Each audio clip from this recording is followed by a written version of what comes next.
Well, good morning, everybody. Welcome to the session number 1 of our symposium on meta-organic frameworks, the Argentina Symposium. En castellano, bienvenidos a todos los panoparlantes a la primera sesión de nuestro simposio, continuando con la apertura que hicimos la semana pasada con el profesor Jean Ma. Hoy vamos a tener una sesión de 3 charlas plenarias y después vamos a tener una sesión de flash y finalmente por la tarde vamos a recibir a la profesora Horcajada para otra sesión de perspectivas.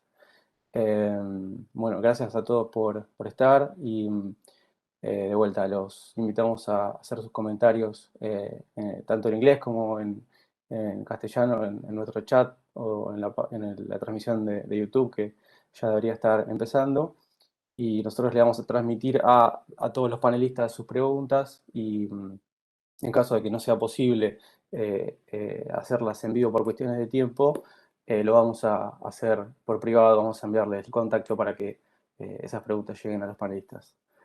Again, in English, welcome again, and thanks for attending to this first session.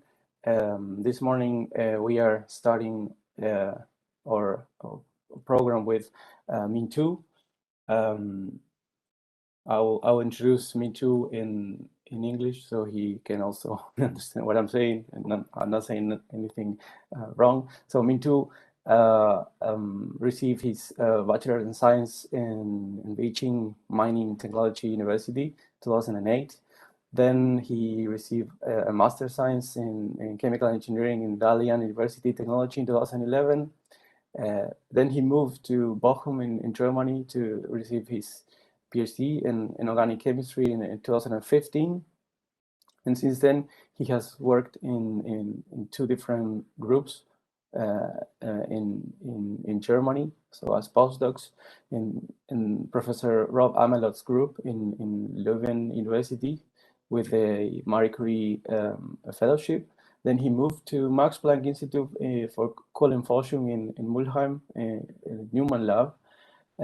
So he has quite a lot of experience in many different topics related to porous materials, catalysis, and also research interests are based in electron beam lithography of MOF films, also chemical vapor deposition approach for MOF synthesis, MOF films, and lately also confinement of luminescent gas molecules in porous host materials.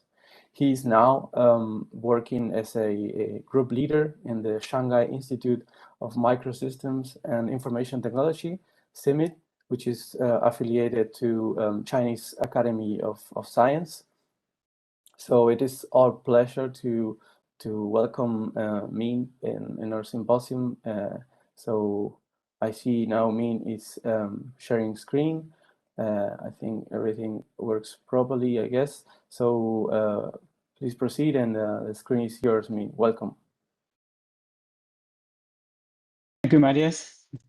Thank you for your kind introduction, and thank you for your kind invitation to give me this opportunity to present my work, which was done during my PhD and mostly postdoc in the KU Leuven in Belgium, in the group of Professor Amelot. And good morning, everyone. And I'm gonna start. So everything fine, Marius? Okay, great. So I'm gonna go ahead with my work. So today I'm gonna talk about a topic. I'm gonna talk about my recent work on the surface engineering of nanoporous meta-organic frameworks.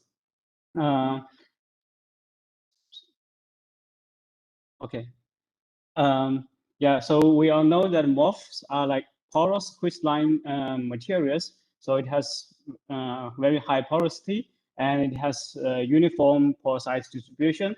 So apart from the application in something like bulk applications like gas storage, catalysis, or gas separation, some kind of this kind of these bulk applications, they also has bright future in optoelectronics or electronics based on fascinating, it's interesting properties. For instance, these host-guest interactions, we can probably use in chemical sensors. For instance, we can have guest molecules being absorbed in the molecules. Then we can induce some physical signal changes that can be transduced to some chemical sensors for chemical sensing, or some electrical conductivity can be also for some electrical applications, and also some luminescent MOFs. It has the feature for example, light emitting diode, or also luminescent chemical sensing.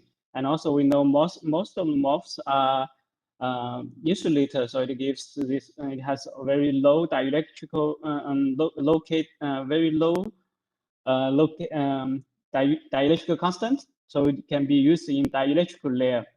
So based on these very interesting properties, so we think MOFs can be used in these electronic devices. So to integrate these kind of materials into microelectronics, so we need microfabrication rods to integrate these kind of materials into the devices. So we can look at the this typical integration scheme in the microfabrication roads, that typically from the front end to the back end. To introduce chemical sensors, we can look at we can have a film deposition. Then we can use lithography to have the pattern of the typical materials on the surface. And we can do etching to have the pattern. Then we can also do doping to tune the properties of the materials. So after engineering on the front end, then we can dicing the device, and from packing we can have the devices. So from this scheme, we can see that the key point to introduce MOF materials into electronics is the thin film deposition and patterning. So these fabrication roads are the key and starting point for microelectronic integration. So then the question comes to us, so how can we do MOF thin film deposition and patterning? So we look at typical MOF synthesis. So we need to introduce, for example, the MOF materials on the surface. And typically, if we work with MOF material, mostly we use solver thermal or hydrothermal synthesis, this solution-based synthesis route. So typically, we can have the bulk powder materials. So it is kind of difficult to introduce this kind of bulk MOF powders on the surface on the electrical devices. So what should we do? So we need to have defect-free layer and coatings, and we need to do surface patterns and also control the crystallographic orientation. And we also need to study the compatibility with other functional components, for example, electrodes or other materials on the electronics. So we need to study the integration compatibility. So today I'm going to talk about two of my work on the first two topics. First is thin film deposition. So we first aim to develop a technique to deposit defect-free layers or coatings. So first technique we were thinking about is a layer-by-layer growth, because we know MOFs are constructed by a metal part and an organic linker part. So we developed a method called layer-by-layer growth. So it's kind of a simple method. So we first functionize the substrate, for example, have the silicon or glass to have the self-assembly monolayer on the surface.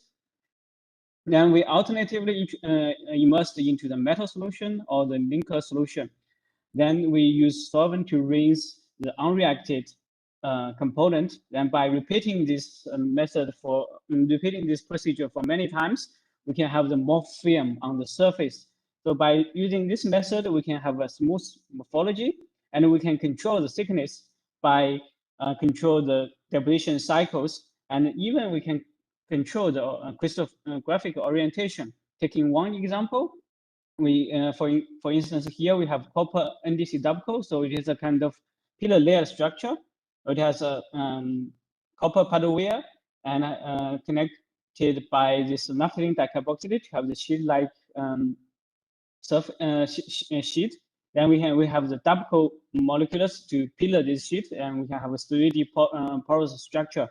And when we using layer by layer deposition, so using copper acetate and the NDC and double solution to deposit this kind of MOFs on the surface, for example, in predetermined SAM, then we can see the growth in this 001 orientation. So if we look at the structure, so it goes along this direction because of the pyridine can bind this copper, the copper acetate in this way, then it can grow along this direction. But if we functionalize the surface with carboxylate, then it can grow in this orientation. So we can, from the outer plane XID, we can only see this reflection. So which demonstrates a perfectly oriented film.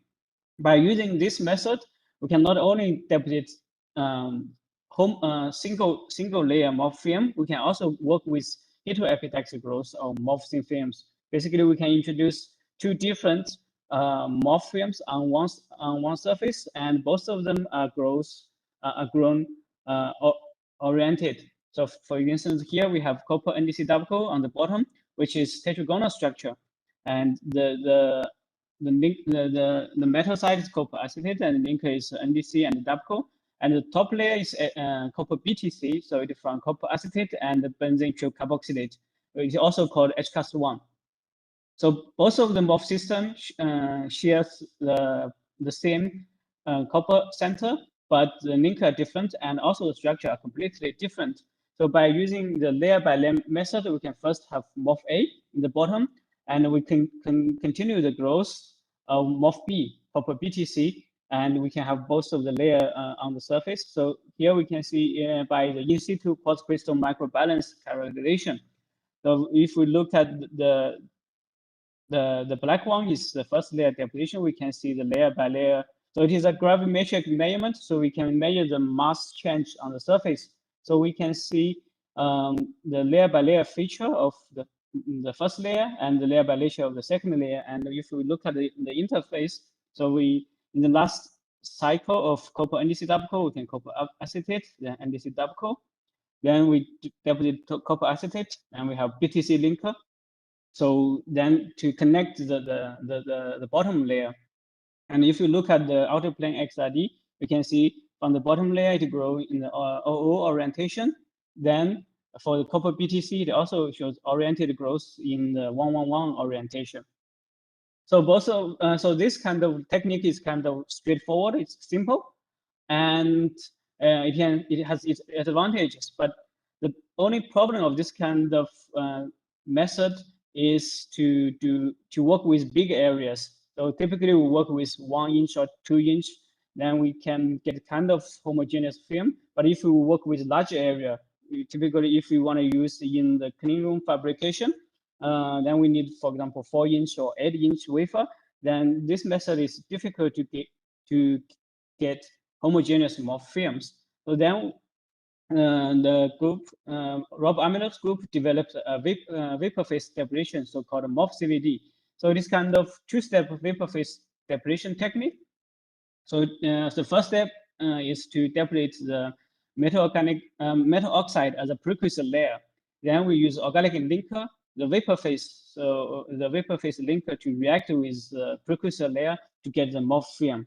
So let me introduce a bit into detail. The first step they use atomic layer deposition. So atomic layer deposition is kind of similar like what I discussed before, the liquid phase layer by layer deposition. So here is kind of gas phase layer by layer deposition. So first you have diethyl zinc deposited on the surface. Then you have purge cycle to remove unreacted precursor. Then you have water to react with diethyl zinc to get ether out. Then by repeating this procedure for many times, you can have different thickness of zinc oxide. And the growth per cycle is 1 angstrom. So this kind of method can tune the size very precisely in angstrom level. And then the next step is to have vapor solid reaction. So we do the deposition at a little bit higher temperature, is around 110, 120, to have the linker here in this case is 2-methylimidazole. you can sublimer, and you have the linker, vapor phase linker to react with the zinc oxide, and to neutralize, and you have the water out. Then by continuous growth, the linker can penetrate into the MOF film and reach the bottom of the zinc oxide. Then you can have the ZIF8 film. Then it has very homogeneous and porous structure. And you can see from the scheme, you can see typically zinc oxide, it has higher density. When converted to the porous structure, the density is getting lower, and you can see the thickness expansion. So we can get the MOF, different MOF films, different thickness of the MOF film by tuning the thickness of precursor layer. So the key advantage of this method is conformal and wafer scale deposition. The conformal deposition means so it can grow not only on, for example, flat surface, and also can deposit on this high aspect ratio. Here, for instance, here we have the aspect ratio of 25 to 1. And if you can see the pillar, this is the silicon pillar. Then we can do the MOF film both on the, we can do all the area. So also the top and also the bottom, you can see the MOF growth on these pillars. And another advantage is the wafer scale deposition. So they demonstrated the deposition on the 8-inch silicon wafer. And by measuring 100-point ellipsometry, you can see the homogeneous MOF film coating on this big scale wafer. And this is a demonstration of ZIF8, one typical MOF. So then when we want introduce this MOF into introduce this technique to other MOFs, we meet a problem, so-called polymorphism issue. So taking one example, here we have zinc oxide. When we want to deposit, react with dichloroimidazole, and we expect to have this so-called ZIF71. It's a row topology, and it has highly porous structure, and the pore size is bigger than ZIF8. This is what we expect. But when we do the reaction, we get this ZIF72. It is a non-porous dense structure. So then we ask ourselves what the reason behind. So why we can, for ZIF8, we can get the porous structure, but for this kind of linker, we cannot get the porous structure. Instead, we get the dense structure. And we go to the synchrotron to do this in situ XRD measurements. So we can just by kind of in situ measurement of the zinc oxide and the dichloroimidazole reaction, monitor the reaction. So we can see at very beginning, we can see the formation of ZIF71, which you can see these these reflections, which belongs to ZIF71. This is porous structure. But with the reaction, we can see the disappearance of ZIF71 and the formation of the other MOF. Actually, this is MOF72. It's this dense structure. And if we integrate this the peak, then we can see the reaction profile here. So firstly, we form ZIF71, and it disappeared. Then we formed ZIF72. So we propose that ZIF71, this porous structure, is kinetically preferred, and this ZIF72 is thermodynamically stable. So within this reaction going on, so the ZIF71 can conform to ZIF72. Then we perform another measurement to confirm our hypothesis. So we first have a ZIF71 by solver thermosynthesis. Then we react with this linker. So we didn't do any other reaction. So we just place ZIF71 and this linker together at relatively low temperature, 130. Then we can see within a few hours, this ZIF71 converted to ZIF72, which also confirms that ZIF71 is the kinetically preferred, but ZIF72 is thermodynamically stable phase. So the question comes to us: how can we get the ZIF71 we wanted? So we come up to an idea to have template-mediated control over this polymorphism. So during this chemical vapor deposition, we have zinc oxide reacted with dichloroimidazole vapor, and we introduce, for instance, DMF or ethanol vapor. We get this porous structure. But when we introduce water vapor or we didn't add any additive, so we get this ZIF72, this dense phase. So here I just show you one example. When we use DMF as a template, we convert 5 nanometer zinc oxide from the gradient incidence XRD. We can see that the ZIF71, we can get ZIF71 film, and the film is kind of smooth by AFM measurement and the SEM measurement. Then we see we can also control the thickness. So the thickness made by epsometry and the roughness made by AFM. So we calculate the theoretical expansion factor is around 20. So if, for instance, we have 5 nanometer zinc oxide, we expect to get 100 nanometer ZIF71. So the black one corresponds to the film thickness. So we can see we can have a good control of the MOF film thickness, and the roughness, well, it's not too high, but within the increase of the MOF film thickness, we can see the roughness is also going higher. So then we come to the question, how what's the reason behind? So we also made the synchrotron in situ XRD. So we see from the when we use water as additional additive, we can see so water cannot avoid this phase transition. So it first forms ZIF71, then it slowly disappeared, and ZIF72 formed. And when we use DMF and ethanol, we can see ZIF71 quickly formed, and ZIF72, where it start to form, are very slow. So in this case, around 45 minutes. But if without any additive, so it quickly transformed to ZIF72. We can see at 120 degrees C, it prefers to form ZIF71, but we cannot completely prohibit this phase transition. Then we lower the temperature to avoid this phase transition. Then we work, for example, with DMF at 105 and ethanol with 90. We didn't see any formation of ZIF72, and we can get a phase pure ZIF71 MOF film. Yeah, this is the first case on the MOF CVD deposition of the MOF film with template in this case. And the second topic, I'm gonna talk about my recent work on this surface patterning with MOFs. So first, I'm gonna introduce a bit about photolithography. If you are not very familiar with photolithography, I'm gonna quickly introduce a bit. So photolithography is a conventional technique that you have film patterning on the surface. Typically, you have the film you want to deposit, you want patterning, then you have coating of the photoresist on the surface. Then by exposure of UV light and covered by a photo mask, then the UV light can go through this photoresist to induce chemical changes, then have solubility change. So by immerse into the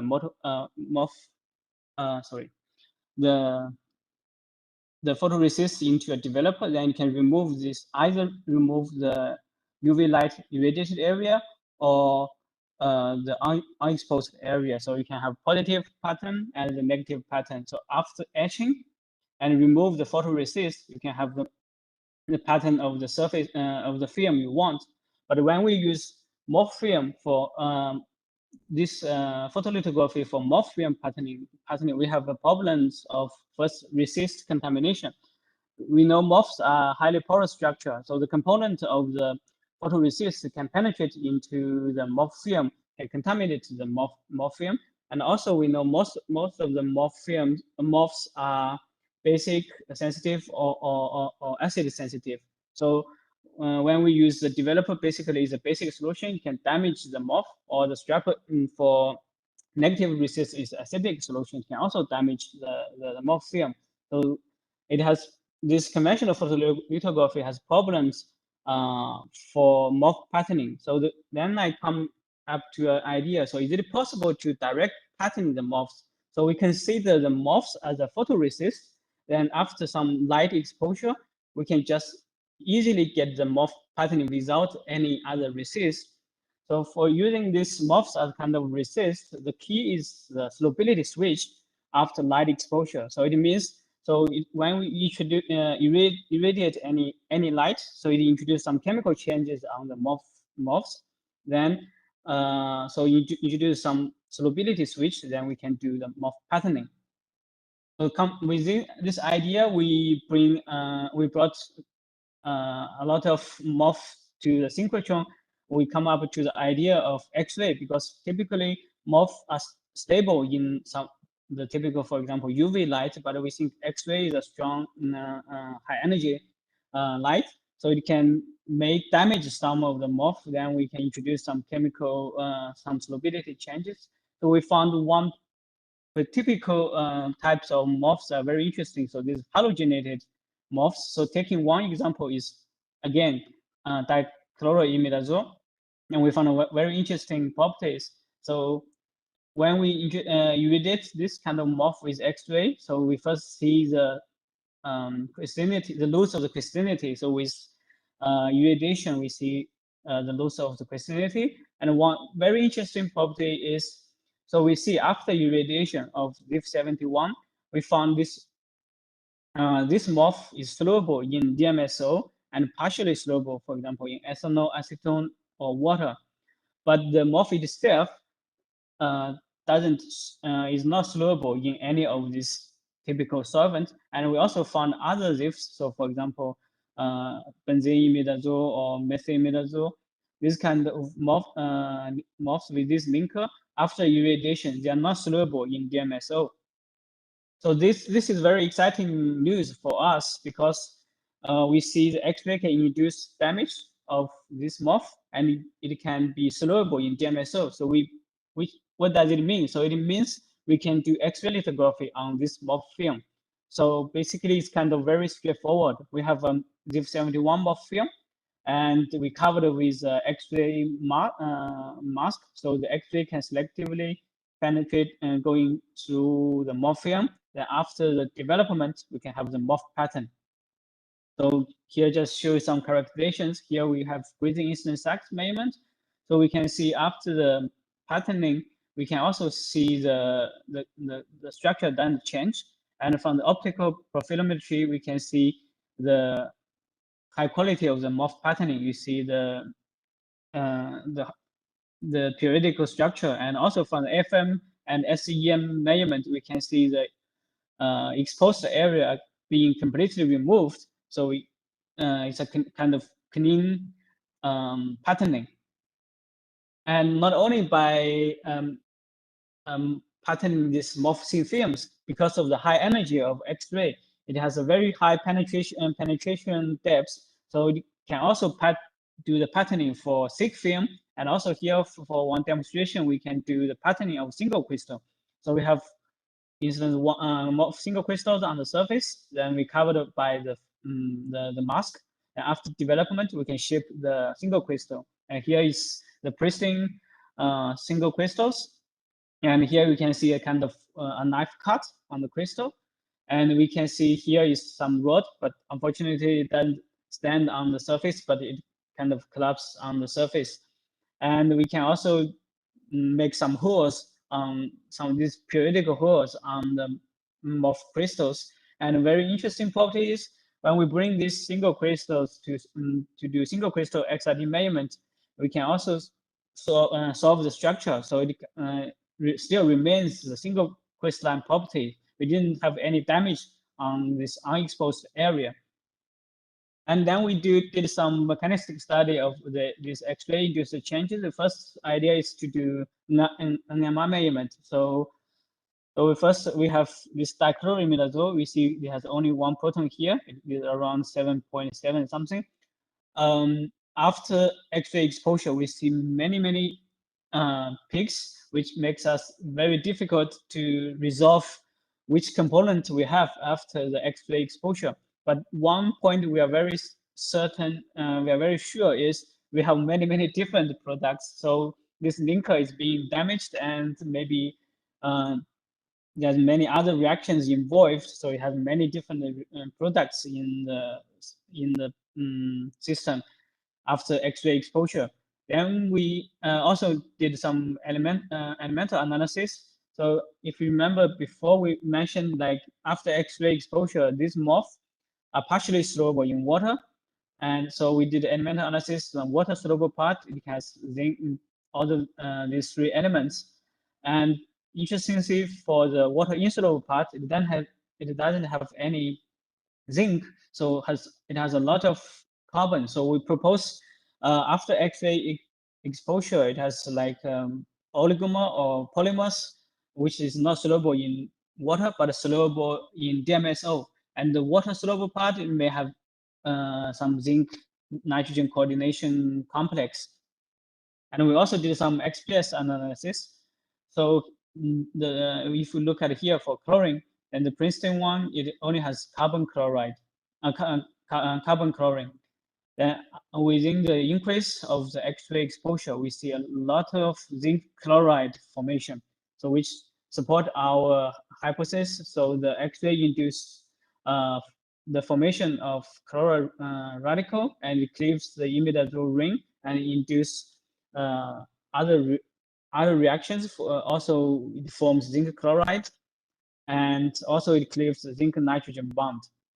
So this is what we understand so far for this kind of mechanics study, but still we cannot resolve all the reactions in this complicated system.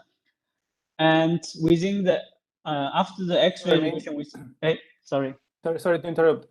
Just to mark this. Let's say 10 minutes more for your final explanation and also some questions. So you can. Okay. Yeah. So so X-ray lithography is kind of, you use a mask to do this lithography, and the resolution where it's kind of high, you can reach like sub-micron level. But with the mechanics study, it has this electron-induced some changes. So we can also use this patterning by electron beam lithography. So we typically, it's kind of the same. You have morphium, but here we don't use any mask. We have an electron beam to write on the surface. Then after the development, we have the morph pattern. So we immerse this after irradiation. We immerse this sample into DMSO and to remove this exposed area, then to have morph pattern. And here is our e-beam tool. And we can see the 50 nanometer trenches. It's kind of a knife cut on the surface. Then we have the periodical patterns, and we can also have these lines.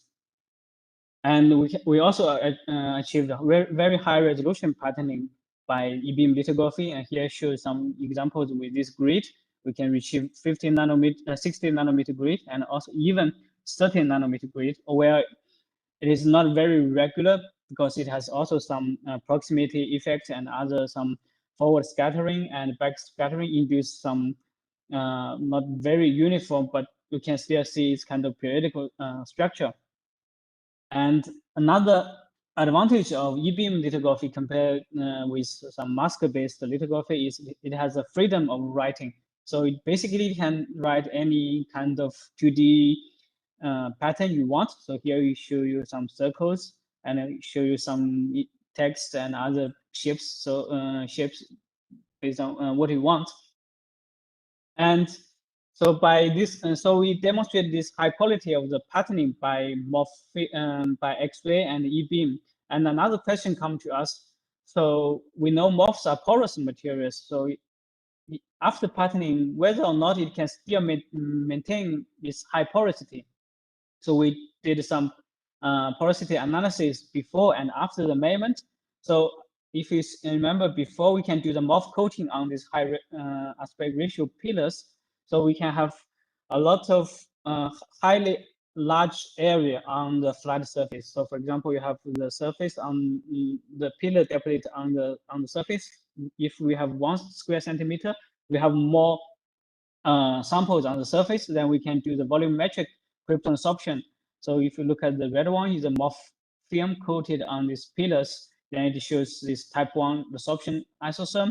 And based on the krypton absorption isotherm, we calculate the film surface area is around 250 square meter, but here we don't know the mass of our MOF film. We only know the area of our MOF film, so we have the unit of square meter per square meter. So after the patterning, you see here we can selectively remove certain parts of the MOF film. Then you see this is kind of very clean, and this is our MOF film. We calculate again, we did the Krypton sorption again and did the calculation for the MOF pattern. We have around 236 square meter per square meter. So we can confirm that the porosity remained, maybe very slight changes. And also we can also do this methanol adsorption on this quartz crystal microbalances, kind of gravimetric measurements. So we have more film coated on the surface and introduce methanol and monitor the frequency change and to calculate to the mass change. Then before and after the patterning, we made the methanol uptake, so we can see kind of similar adsorption isosome, both the shape and the quantity. So with both of these measurements, we can confirm after the X-ray or E-beam lithography, we can remain our porosity.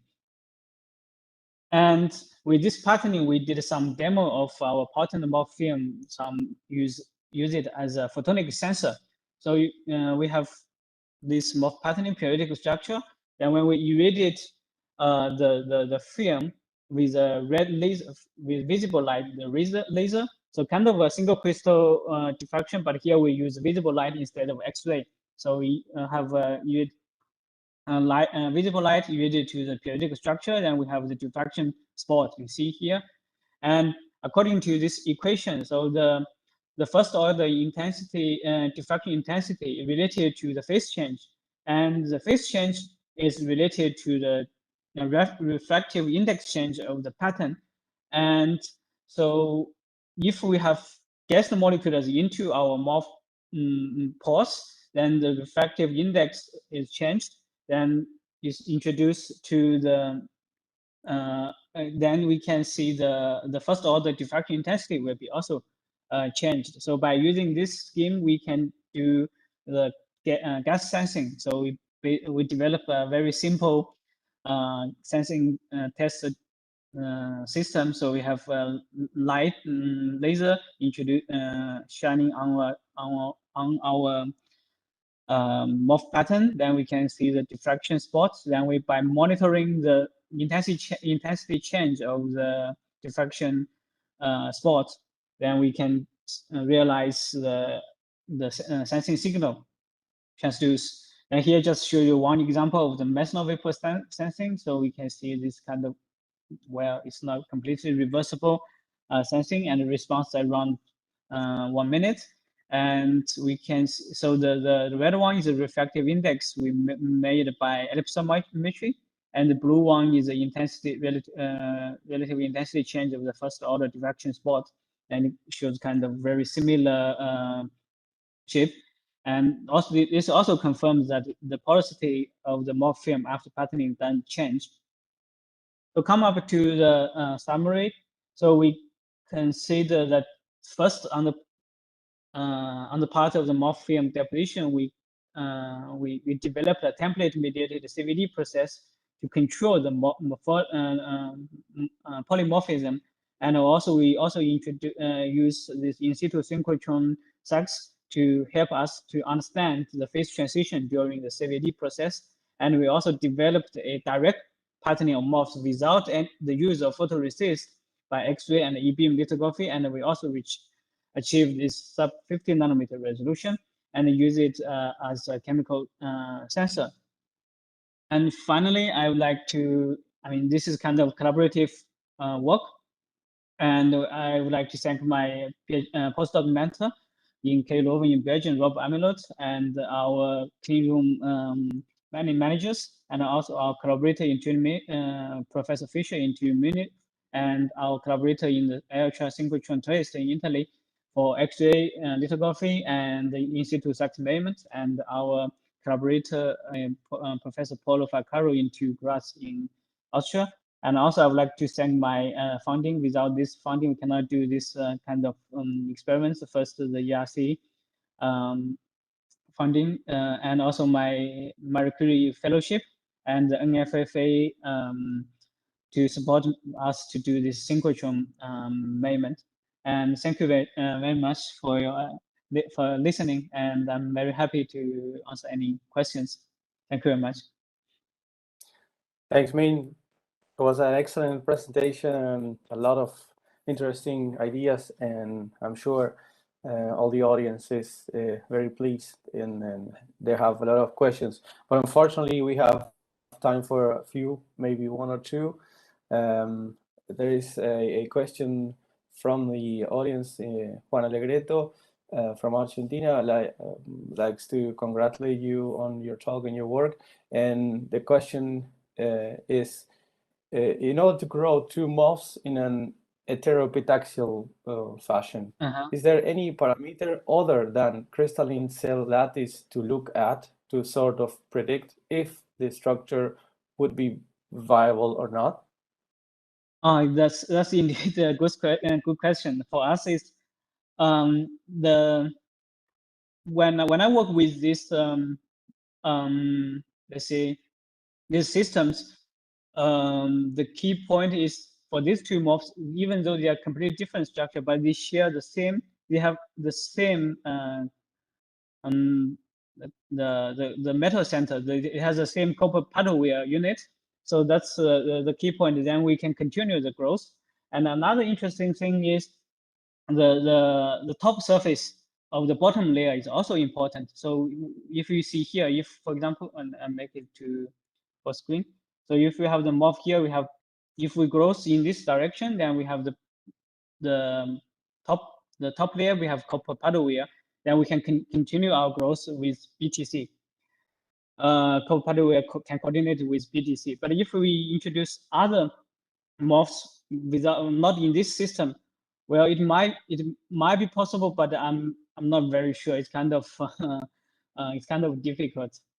So it's kind of based on the surface chemistry of the bottom layer, which kind of has a template effect for the second layer growth. This is my understanding. Yeah. Okay. Perfect. And maybe one more. Germán Gomez want to thank you for your talk also. And he wants to ask if you could mention about the mechanical properties of the anchored thermos in view of a potential device application. And if according to your expertise, that's indeed a really good question. Indeed. So if we want to introduce this MOF material, for instance, into for instance, into this kind of devices, the mechanical stability is kind of very important. Unfortunately, I didn't do any research on this point. So I'm mostly working on this fabrication route. From the intrinsic properties, I think as far as I remember, there are some groups in UK, in Oxford and Cambridge, Thomas Bennett and Jin Chung in Cambridge, and Professor Jin Chung Tan in Oxford. They did kind of not really comprehensive, but they did a lot of study on this point. But unfortunately, I didn't do any research on this point. Yeah. Okay. Okay. Well, it's interesting, and then you mentioned those reference for our colleague to look at. So I think we are in time for our next speaker. So again, I would like to thank you, Min, for joining us, and let's keep in touch, and then we can share ideas and Yes. look at future endeavors together. So thanks a lot for coming, and congratulations again for your hard work. Thank you. Yeah. Thank you very much. So bye. Yeah. Bye, Min. I would stop sharing and for the correct. next speaker. Great. Okay. Great. So our next speaker, I will introduce nuestro próximo, como es de España, podemos presentar en español y hacer alguna pequeña referencia en inglés. Así que bueno, quisiera presentar ahora nuestra próxima oradora, Ana Platero. Ana Platero, para decirlo en resumidas cuentas, porque su currículum es muy extenso, ella obtuvo su doctorado en química de la Universidad Autónoma de Madrid en 2011. Bueno, puedo decir en inglés ahora que ya empecé. She developed her PhD at the Instituto de Ciencias de Materiales de Madrid, under supervision of Professor Gutierrez Puebla and Dr. Snesko. In 2012, she joined the Stockholm University of Sweden as postdoc researcher with the Vercelli Center Excellent on Porous Materials. 2014, she moved to the Argonne National Lab in US as a senior postdoc. In 2018, she started her independent career in UAM, so Autónoma de Madrid, through the Talent Grant from the Community of Madrid for more than 300,000 euros, a lot of money. Since March 2019, she's a member of the Condensed Matter Physics Center, IFIMAC. Ana is also a recipient of the prize fellowship Ramon and Cajal since November 2020. She's currently leading a research group at the UAM composed of 2 postdocs, 2 PhD students, and 1 master student. So the group is founded for several projects from Spain, Spanish Ministry of Science and Condensed Matter Physics Centers, and she has over 660 publications with 32H index. So we're very happy to have her here. Estamos muy contentos de tenerte aquí, Ana, y bueno, la pantalla es tuya, puedes comenzar tu charla y bienvenida.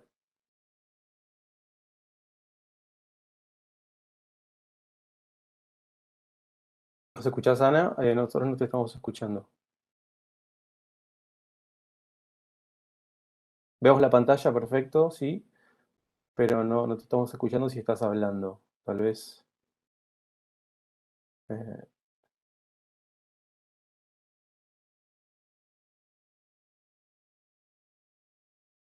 voy a chequear si... Ahora, ¿no? Ahora sí, perfecto. Vale. Ahora te escuchamos, Ana, perfecto. Perfecto. Perdón. Ahora sí. Directo. Sí, no hay problema, estamos preparados.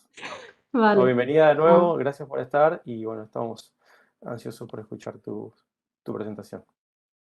Vale, muchas gracias. So thank you very much for, first of all, to the organizers to give me the opportunity to share with you today part of my research, which is about metal organic frameworks for catalysis.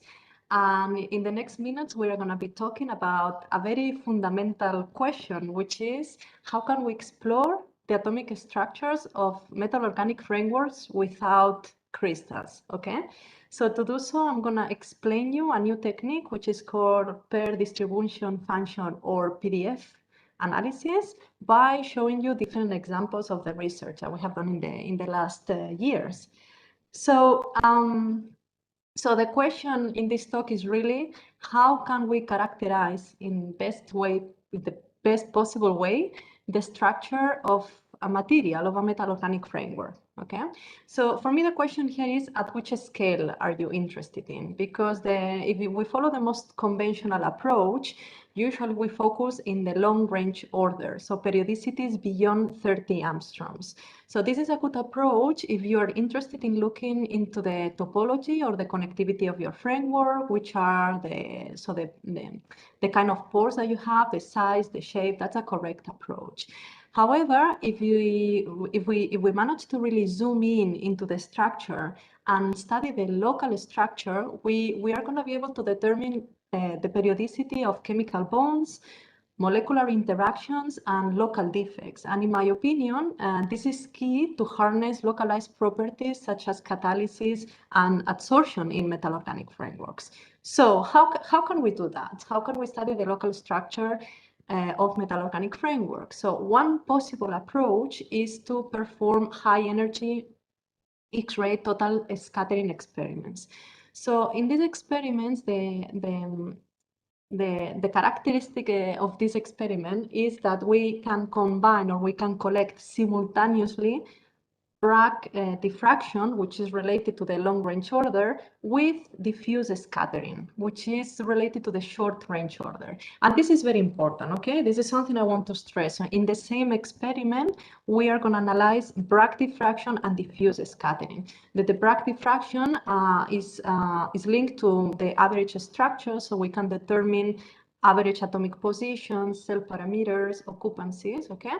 But if we study the diffuse scattering, so this is usually what in our diffraction pattern we are going to describe as a background. So, well, if we manage to study in detail this background, we can identify two-body correlations, which in my material is linked to chemical bonds, distortions, interactions, okay?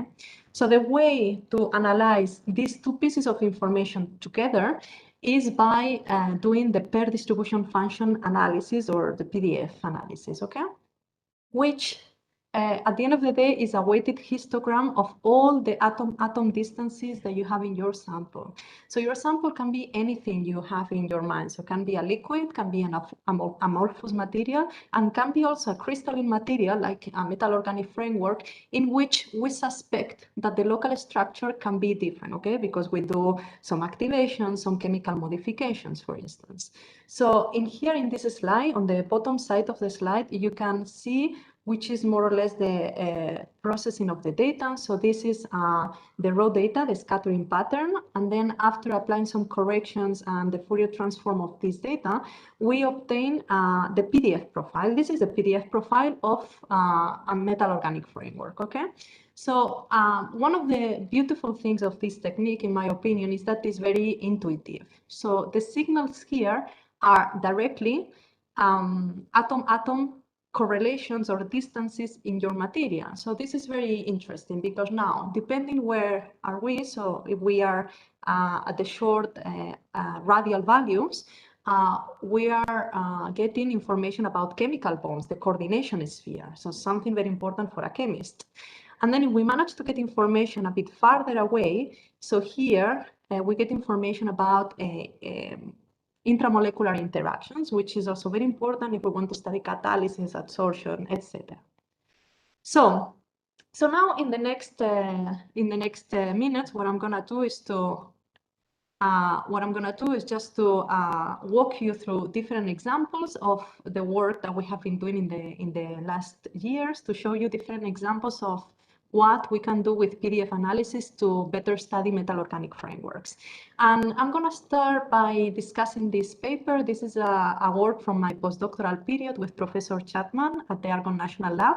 And it's a work that I like it very much, because I think in this work, so this work was critical to demonstrate to the community that if we really want to understand how is the local structure of the metal organic framework, the better approach is to use PDF analysis, okay?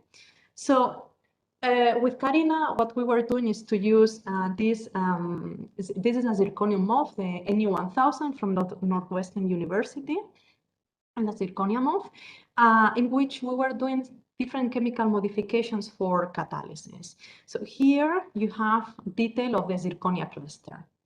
So us, as the characterization team, our question was, okay, what is the local structure? What is the precise, let's say the precise structure of the zirconio cluster under conditions which are relevant for chemical modifications, for activation before catalysis, okay?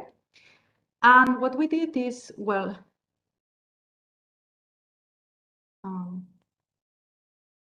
I cannot pass the slide. Are you having problems to I'm pass having the slides? problems, yeah, I cannot pass. Maybe stop sharing, stop presenting whole screen and then go back again. Maybe that will help. Let me. If you click on the just click escape. I'm gonna stop sharing then. Yeah, just to maybe to reset. Yeah, maybe sorry, Yeah. stuff that happens. Okay, let's try. Yeah, it was working fine, right? You were able to. Yeah, at some point just. Okay, now we're seeing your screen. No, I can't. So you can. So let's try. There should be nothing different from our side, so it should be the same. So maybe if you close the PowerPoint and open it again in your computer, maybe something's wrong with that. Let me try. Yeah, now we're seeing not in presenting mode. So now if you go to yeah, I'm just gonna try. Let's see. Yeah. Okay, now it's working. Yeah, okay, perfect. Okay, so sorry for this. No worries. It's fine. So well, so we were discussing about NE 1000. Okay, is this zirconia metal organic framework, and that was a collaborative work with professors Farha and Hab from Northwestern University. So what we did at the beamline is to so take this MOF, to put it at the beamline, and then to perform an in situ PDF experiment in which what we did is to change the temperature from 50 degrees until 350, and then to collect, so to do fast PDF data collection, okay, to follow any potential structural change. And this is the data that we got. And here, please, I want you to focus here in the middle of the slide, and I'm just going to explain slowly what kind of information we got from this PDF experiment. So this, first of all, I just want to explain, this is a small region of the total PDF profile. So I just focused in between 1.5 angstroms and 4.5, because this is the region to explain the coordination environment of the zirconia cluster, okay? So we have more information, but in order to explain this case, I just focused in this region of the PDF profile. So the first signal that we get, around 2.2 angstroms, this is associated to the zirconium-oxygen chemical bonds, okay? So in this PDF experiment, and here we have in blue the low temperatures and in red the high temperatures. So what we saw is that by heating, we have a decrease in intensity in the signal, which is related to the loss of water molecules in the coordination sphere of zirconium. So this was kind of expected because we knew that we could dehydrate the cluster. However, let's look at the second signal. The second signal is related to the zirconium-zirconium distances. So these guys here, okay, within the octahedron, within the cluster. And this result was completely unexpected for us. So let me walk you through the experiment. So at room 50 degrees room temperature, we start here. So we have a single signal around 3.5 angstroms, and that makes sense because this is the distance zirconium in the regular octahedron. Okay, so we know that for this structure, if we get the structure from single crystal data, this is the distance that we should have. However, as soon as we increase the temperature, we see how the intensity of this guy decreases, and then we have the appearance of two new signals, one at shorter distances and the other at longer distances. And it's important to explain here that the intensity of these two signals is exactly the same intensity that you have here. So that means that we are not decomposing the cluster, okay? This means that we have local distortion in which the symmetry of the cluster is reduced. So we go from something that is very regular to something that is a bit more irregular. And this is why we get two different distances. So simultaneously, we were collecting diffraction data. This is important because we could see how this local distortion is occurring without disrupting the framework connectivity. So in other words, the framework is not collapsing, okay? So just think about it, because without PDF, we would have missed completely this local distortion in the cluster, okay? So the next thing we did is to go a little bit further and then to perform quantitative analysis of this PDF data that I showed you 2 slides before. And this is a complex graph, so it needs a little bit more of explanation, okay? So first of all, let me explain. So in the y-axis, we have normalized peak area, and the value is 12. And it's 12 because my reference is the octahedron, okay? So an octahedron has 12 edges. So we start the experiment 50 degrees. What I have is 12 distances, which are the same, 3.5 angstroms. So we are fine. And then at some point, which is close to 150 to 100 degrees, things happen and the intensity of the signal decreases. And then we have the appearance of two new distances, the short one, 3.3, and the long one, 3.7. But thanks to this quantitative analysis, we can determine the exact number of distances that we have. So after the heating process, we can say that the new structure has 8 short distances and 4 long distances, okay? So with this experimental piece of information, we went to our colleagues, the theoreticians in University of Minnesota, And what they try to do is to simulate possible structures that could explain the experimental data. So the first thing we try is to just remove all the water molecules and then let the structure optimize, okay, and then see what was happening. And that wasn't the answer, because the structure that they got contained all the zirconium distances contracted, and this is not what we were seeing in the PDF. So remember that we see short and long distances. So we were, of course, not happy, none of us, with this explanation. And in that case, what we did is to use ab initio molecular dynamic simulations, which is very useful in this kind of studies when you want to reach a little bit more complex structural mechanisms. So by applying ab initio molecular dynamic simulations, we could catch actually, yes, that first we have the dehydration process. So we remove some water molecules, the water molecules in the cluster, but afterwards we have a change in the coordination mode of the hydroxyl groups. And this is key to understand the structure that we have at the end of the heating process, which is this one here, what I call the distorted cluster. So this structure agrees very well with the information that we got from the PDF. So we have 8 short distances and 4 long distances. And here what I want to show you is the following. So what we did is to take the symmetric structure. So this is the symmetric structure of the cluster at room temperature. And then this is my distorted structure at the end of my local the structural transition. So what we do is to simulate which is the fingerprint in the PDF signal, okay? So if you go from here till then, this is the fingerprint in the PDF. And then we were shocked when we checked back in the literature, so things that are well known for bulk zirconia, because zirconia has many crystalline phases. So we took the crystalline phase of the cubic zirconia and then the monoclinic, and then we simulated the same local distortion going from cubic to the monoclinic. And then we were puzzled when we saw that actually the phenomenon is exactly the same. So one is happening in the bulk, so all the structure is changing.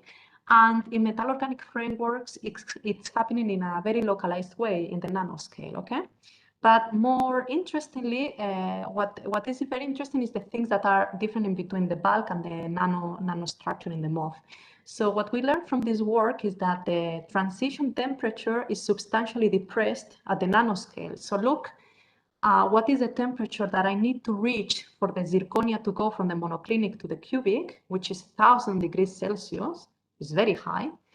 And the local transition that we determined, it was happening around 120, 150 degrees, which is a temperature that I think all of us can agree that is very relevant for any treatment that we do with MOFs in our laboratories. So I'm just thinking about mild activation processes or post-synthetic modifications. So just consider that you might have local transitions in your material as well, okay? And then another thing which is, of course, of relevance is that the order of the transition is reversed.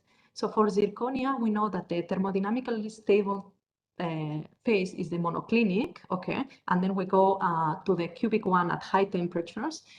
While in the case of the metal-organic framework, we have the regular structure stabilized at room temperature, most likely because of confinement effects. And then when we heat up and remove some water molecules, we get the distorted conformation of the cluster. So this, beyond being like answering ourselves a very nice fundamental question, it was very important for not only for our project, but for many other projects in this network. So because we could demonstrate that the NE1000, which is a zirconia MOF, which are usually they are well known as a very robust metal-organic frameworks, can tolerate substantial number of local distortions or defects, okay? And more importantly, these defects, they have an effect in catalytic properties. So the node distortion may explain the higher activity of this material for hydrolytic degradation of chemical warfare agents after dehydration. So this is something that we couldn't explain before this work. So we knew that if we dehydrated the material, that one was 20 times faster or more active for the catalytic dehydration of chemical welfare agents, but after determining the local structure, we couldn't explain, okay? So this is just to stress how important it is to know how atoms are connected, because if we don't know that, we cannot really tune and tailor the properties of metal-organic frameworks. So after that, we of course explored other systems, okay? So this is NE1000, in which we managed to deposit Caperoxo clusters. So here you see the location of the clusters, which is, they are located in between zirconia nodes, okay? Here is my PDF data to show that indeed we have the corresponding oxygen, zirconium distances. And what I want to explain you is the results from in situ diffraction and PDF experiments. So I'm going to start by the in situ diffraction experiment. So this is the data from in situ diffraction, and we explore conditions which are relevant for the activation process in this material, which consists of treatment with hydrogen at 200 degrees Celsius for 2 hours. So in this graph, I have summarized all the information. So here we start at room temperature. Okay, so this is my cell parameters at room temperature. And then as soon as I increase the temperature up to 200, what is happening is that there is a significant expansion of the C parameter in the structure. Okay. More interestingly, if we expose now, we switch helium by hydrogen, we start the reduction process, many things happen. You see that there is a significant contraction of the A parameter and then an expansion of the C parameter. So in order to understand mostly this region, okay, we were very intrigued by this region here during the activation process. We perform as well in situ PDF analysis, so following exactly the same conditions, because we were wondering if something was happening to the Caperoxo clusters that could explain these major changes in the cell parameters. And indeed it was. So here I have plotted 4 representative PDF data. Okay, so we have plenty, but these are the most representative. So we start, this is my pristine material. So the material with the Caperoxo clusters before any treatment. And then it's nice to see that as soon as you expose the material with hydrogen at 200 degrees, like it's very fast, okay? So we have the appearance of this signal here, which corresponds to small clusters of Caper 0, okay? Really small clusters. So, and then also the formation of Caper 1 plus oxide and nanoparticles. And actually these Caper oxide nanoparticles, 1 plus, what happens is that when we increase the treatment, the reduction treatment over the time, the size of these nanoparticles increase, okay? And then after exposure to oxygen, and this we did it just to understand better the deactivation process of the catalyst, what happens is that we lose completely the Caper 0 clusters, which indeed are the active species in the material. So this is just to show you how powerful the PDF technique, so we can identify which are the active species, and we can even distinguish in between different oxidation states if they have different crystalline structures, okay? So later on in Madrid, we were working with another zirconia metal-organic framework, the ArMOF 808, and this is a work done by a former postdoc in my group, Celia Castillo Blas, who is now working at University of Cambridge with Thomas Bennett, continuing doing PDF because she liked it so much that she wanted to learn a little bit more. So Celia did an amazing work because she managed actually to introduce iron single site in this metal-organic framework. And you know, iron is a very tricky metal because iron, what it likes is to form nanoparticles and to aggregate. So it's really difficult to stabilize single sites. So this is just diffraction data to show you that the materials were crystalline after the incorporation of different amounts of iron. And because what we really want is to understand better the structure of the active sites. What we did is to propose different, to run calculations and to propose two different configurations, structural models for the cluster.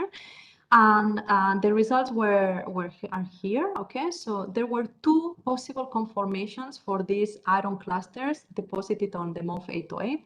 So one possibility, this was the most, let's say, the conventional approach, is to suggest that the cluster, the iron cluster, is coordinated to one zirconium node, so and then is pointing towards the big pores of the material, okay? And the other possibility is here. So the iron cluster is actually acting as a bridge in between zirconia nodes. So the calculations were saying that this conformation here is thermodynamically more stable. And actually our PDF experiments, by looking at the iron-iron distances, which are difference between this conformation and the other, we're confirming that the most plausible configuration of the iron cluster in the MOF 808 is actually this one here, okay? So that's very interesting, because having this kind of heterobimetallic nanostructure, so being possible to stabilize iron at the nanoscale at this level, so it's very interesting for catalytic transformations, because we can avoid aggregation processes. Actually, we demonstrated this by testing the material in femton reactions, which are, well, is a transformation for degrading organic pollutants in water. So this material actually is able to stabilize the iron active species in this way, okay? So we wouldn't have been possible to identify this structure without PDF, because of course we don't get single crystals, okay? So beyond metal organic frameworks, let me just walk you briefly on covalent organic frameworks as well, because they have many things in common. So this is a work done by my PhD student, Nacho, who did also like an amazing work. So this is the covalent organic framework that we were working. So it's a covalent organic framework based in imine linkages. And in this work, we were comparing two synthetic methods. In one, so here on one hand is a method in which we know that the material is defect-free, so it's very crystalline, we don't have defects. And then we developed another method in which the material contains a lot of defects. So what is a defect in this material? You can see it here. So what I mean by a defect is a local defect in which where the imine linkage has been hydrolyzed, okay? And then we have, instead of imine, we have a carbonyl group, haldehyde, and amine, okay? So at this point, what we really wanted to see is what is the conformation of this defect, because you can have a cis or a trans conformation by looking at the orientation of your oxygen and your nitrogen groups, okay? You have here the carbonyl group from the haldehyde, you have the amine, and they can just be like pointing towards different pores or pointing towards the same pore. So this is very difficult to answer if you don't apply theoretical calculations. So we did, and we could demonstrate that the trans conformation is favored by 5 kilocalmole, which is significant. So this is the structure that we most likely we have in the materials with defects. And once we knew this, what we did is the next step is to use this defect to incorporate catalytic metal sites, okay? So in that case, we used palladium because we were interested in performing Suzuki-Miyaura carbon-carbon coupling. So this is the palladium. This is just part of the diffraction because we always have to show that we preserve the long-range order, so the connectivity. But for us, the important thing is to understand how palladium is coordinated to the material, okay? And we explored two different possibilities. One possibility is here. So that one here, in which my palladium dichloride, by the way, so is coordinated to two imine linkages, okay? So it's connected to what we call the pristine linkage. The other possibility is that the palladium actually is going to the defect. So we have a defect in which we have a carbonyl, imine, and so this imine from the previous layer, okay? And then the amine here. So the possibility is that the palladium can coordinate to imine, amine. Okay, it's very subtle, but this makes a difference. Okay, so our calculations were showing us that actually the structure that is more favored is that one here. So that was very interesting because it means that as soon as you have defects in your material, palladium is gonna go there. So palladium is gonna like better to be located in the defects. Okay. So we tested our materials for the Suzuki-Miyaura coupling just to prove that actually this palladium is accessible, okay? It's also worth to mention that the active species are palladium nanoparticles. So we start from palladium 2+, which is a precursor, and then we form palladium nanoparticles. This is a well-known mechanism in this kind of catalysis. And the next thing we did is to perform, we went to synchrotron, to the Soleil synchrotron in Paris. We performed X-ray absorption spectroscopy because this is very powerful to understand better oxidation states, coordination spheres, okay? So here is the data of two materials. So this is my material without defects. This is what we call the late metallation, and the material with a huge amount of defects in the structure. So we know that here palladium is going to be binding to imine, okay? And here is going to be binding to the defect, so imine, amine. So look at the signal corresponding to the palladium-palladium distances. We can see how for the material with high amount of defects, this intensity here is much lower. And that's important because that means the palladium nanoparticles are smaller. So it means that we have less aggregation after catalysis. And this is a very good result, okay? Because this is everything you want when you have a catalyst, palladium catalyst in particular, okay? Because it's very prone to aggregate and then you lose activity. And of course, when we saw this result, we thought, okay, this is a very good candidate for PDF analysis as well. So we performed PDF analysis of the two materials before and after catalysis. And well, I want you to draw your attention here in this slide here. So in this graph here, sorry. So if we compare the material before catalysis, the one without defects and the one with defects, the early metallation, we can see how we have more signals in the short range. So it means that the palladium is actually, let's say, better localized. So it has a better ordered in the material with defects. So the connectivity is better. So the coordination environment is more ordered, okay?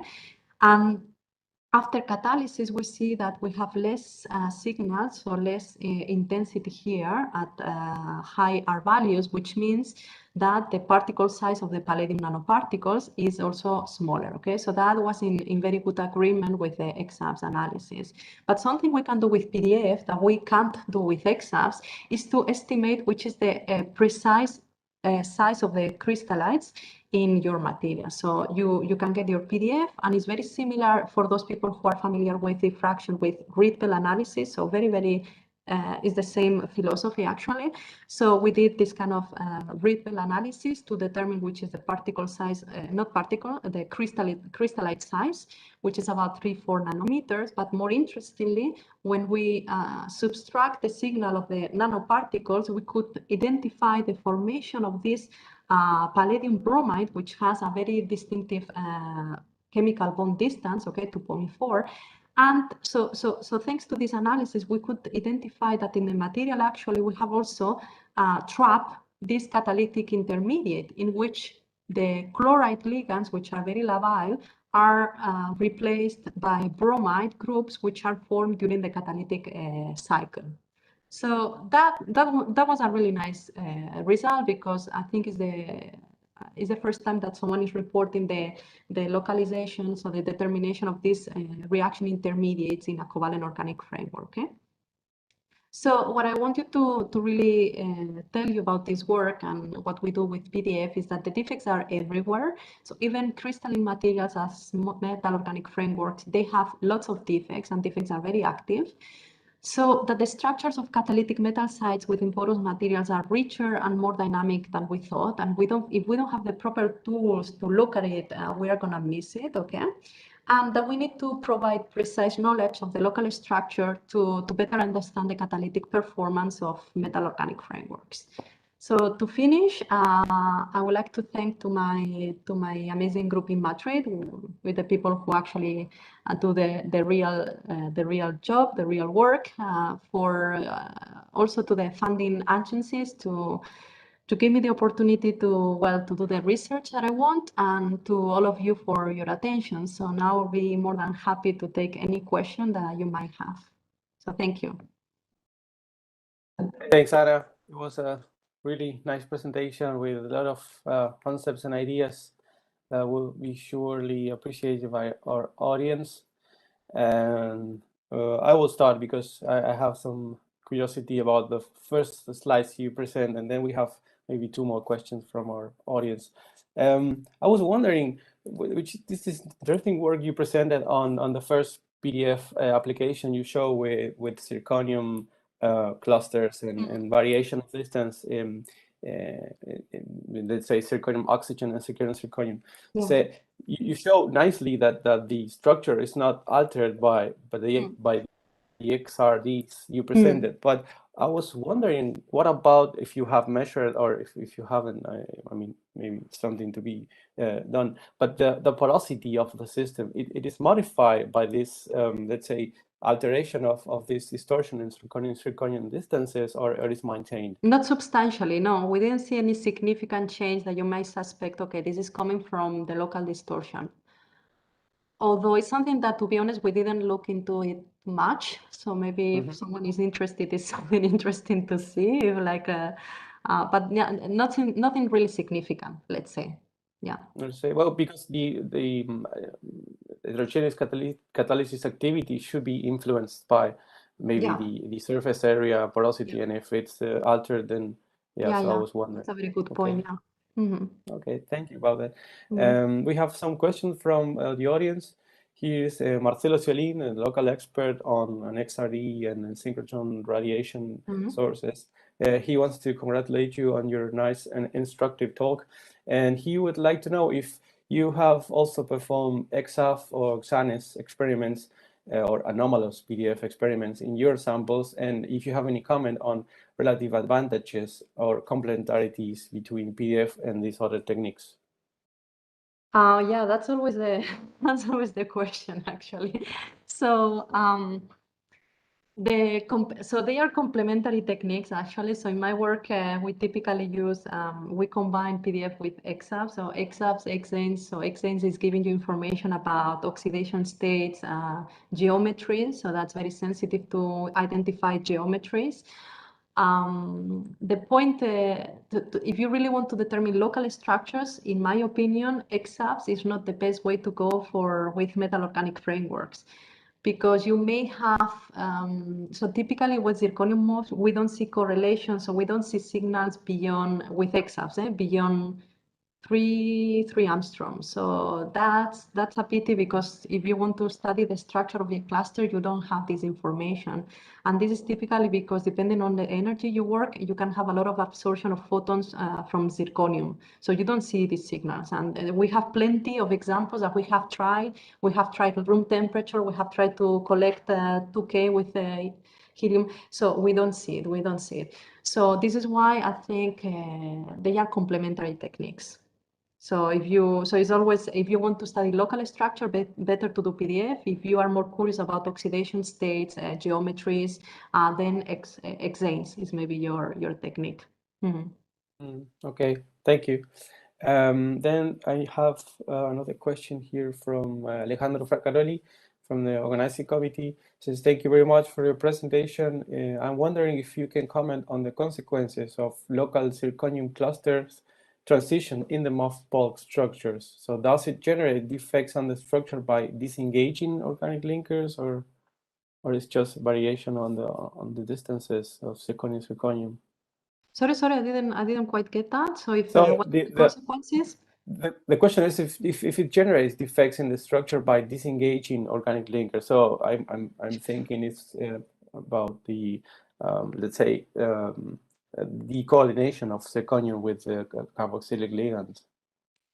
We don't think so, but this is something maybe we should no, we don't think so. We don't think this is the mechanism. So we think it's a local distortion. We don't have missing linkers.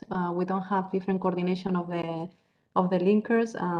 Yeah, no, we don't think this is what is happening. But yeah, this is interesting. Yeah, because this is another local defect that is well described in metal organic frameworks. No, the ligand vacancy. So this is another kind of local defect, I would say. So they say you don't generate this as coordinatively unsaturated metal sites, so Yeah. you don't see Yeah, that. yeah. Good.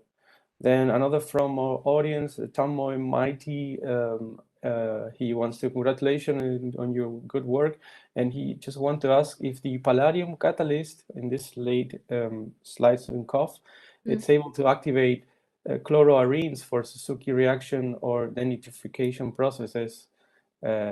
So have you tried, or do you know if this This is something we haven't explored. No, we haven't explored, to be honest. So we did just a very easy carbon-carbon coupling because for us was just a proof of concept. But yeah, I mean, we are happy. We have the materials here. So if someone has ideas, we are happy to ship our materials. So no, we haven't explored because this is not our main focus, let's say. Great. Then we have another one from Juan Alegreto. So thanking you for your presentation. And he would like to ask is there any lower limit on the signal noise ratio that you should be looking for in order to analyze the PDF signals in your experiments? So what is the lower limit? Let's say if you don't use synchrotron-based techniques, so you have in-house, let's say, X-ray sources.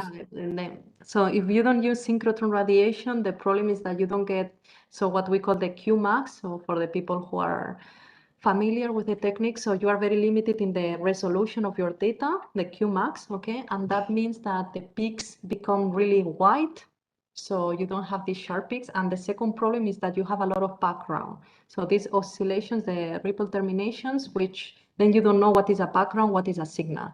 So this is why it's important to work with high energy radiation. I mean, if you have a diffractometer with a silver radiation, is a good option as well. So I know many cases if you can just run an experiment overnight, you know, if you don't want to do anything in situ, it's completely fine. And then then you can get decent data, but you cannot get good data with copper radiation, molybdenum radiation, I highly doubt. So yeah, this is why. So how much is a typical collection time for a synchrotron-based experiment in this PDF you show? So it can go from 2 minutes up to 10 minutes. 2 minutes can be 5 minutes average. Great. Yeah, it's something fast. Great. Yeah.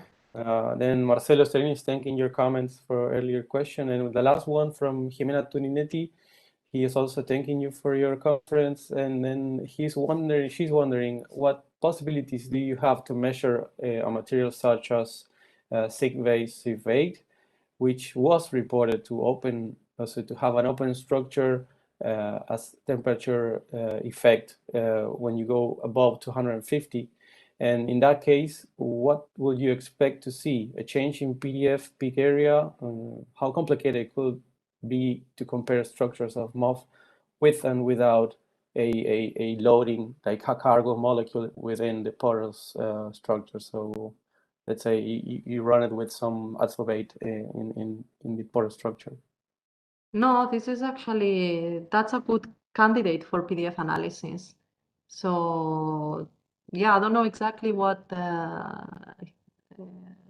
he wants to see. I didn't quite get the problem. So what kind of question is he trying to? It's like if you would like to analyze the, let's say, distribution of your cargo molecule within the MOF porosity by using different loading amounts by PDF. Yeah, then with PDF, we cannot really determine the location of species. So for that, it's better to do low resolution density maps.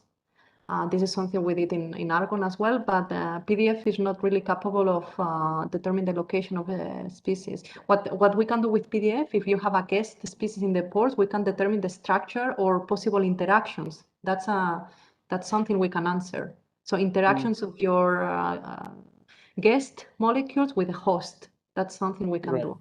Yeah. Right. Also, you could see any distortions from Yes. the structure with Distortions. PDF. Yeah. Said. Yeah. Right. Okay. So, I think we're almost on time. So maybe last one from me.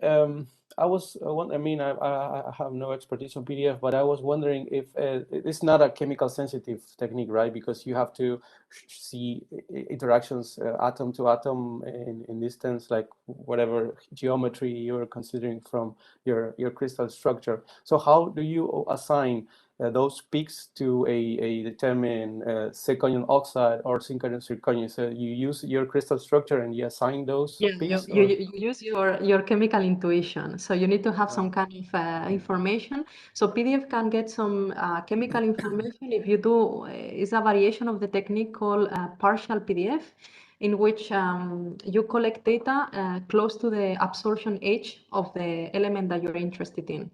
So right. then the intensity of you really see variations in the correlations which are associated to this particular element. So something is possible to do, but typically we have chemical intuition. So you know that it's a zirconium mode, so you know very well what are the range for the chemical bonds. Yeah, so you have some information. Yeah.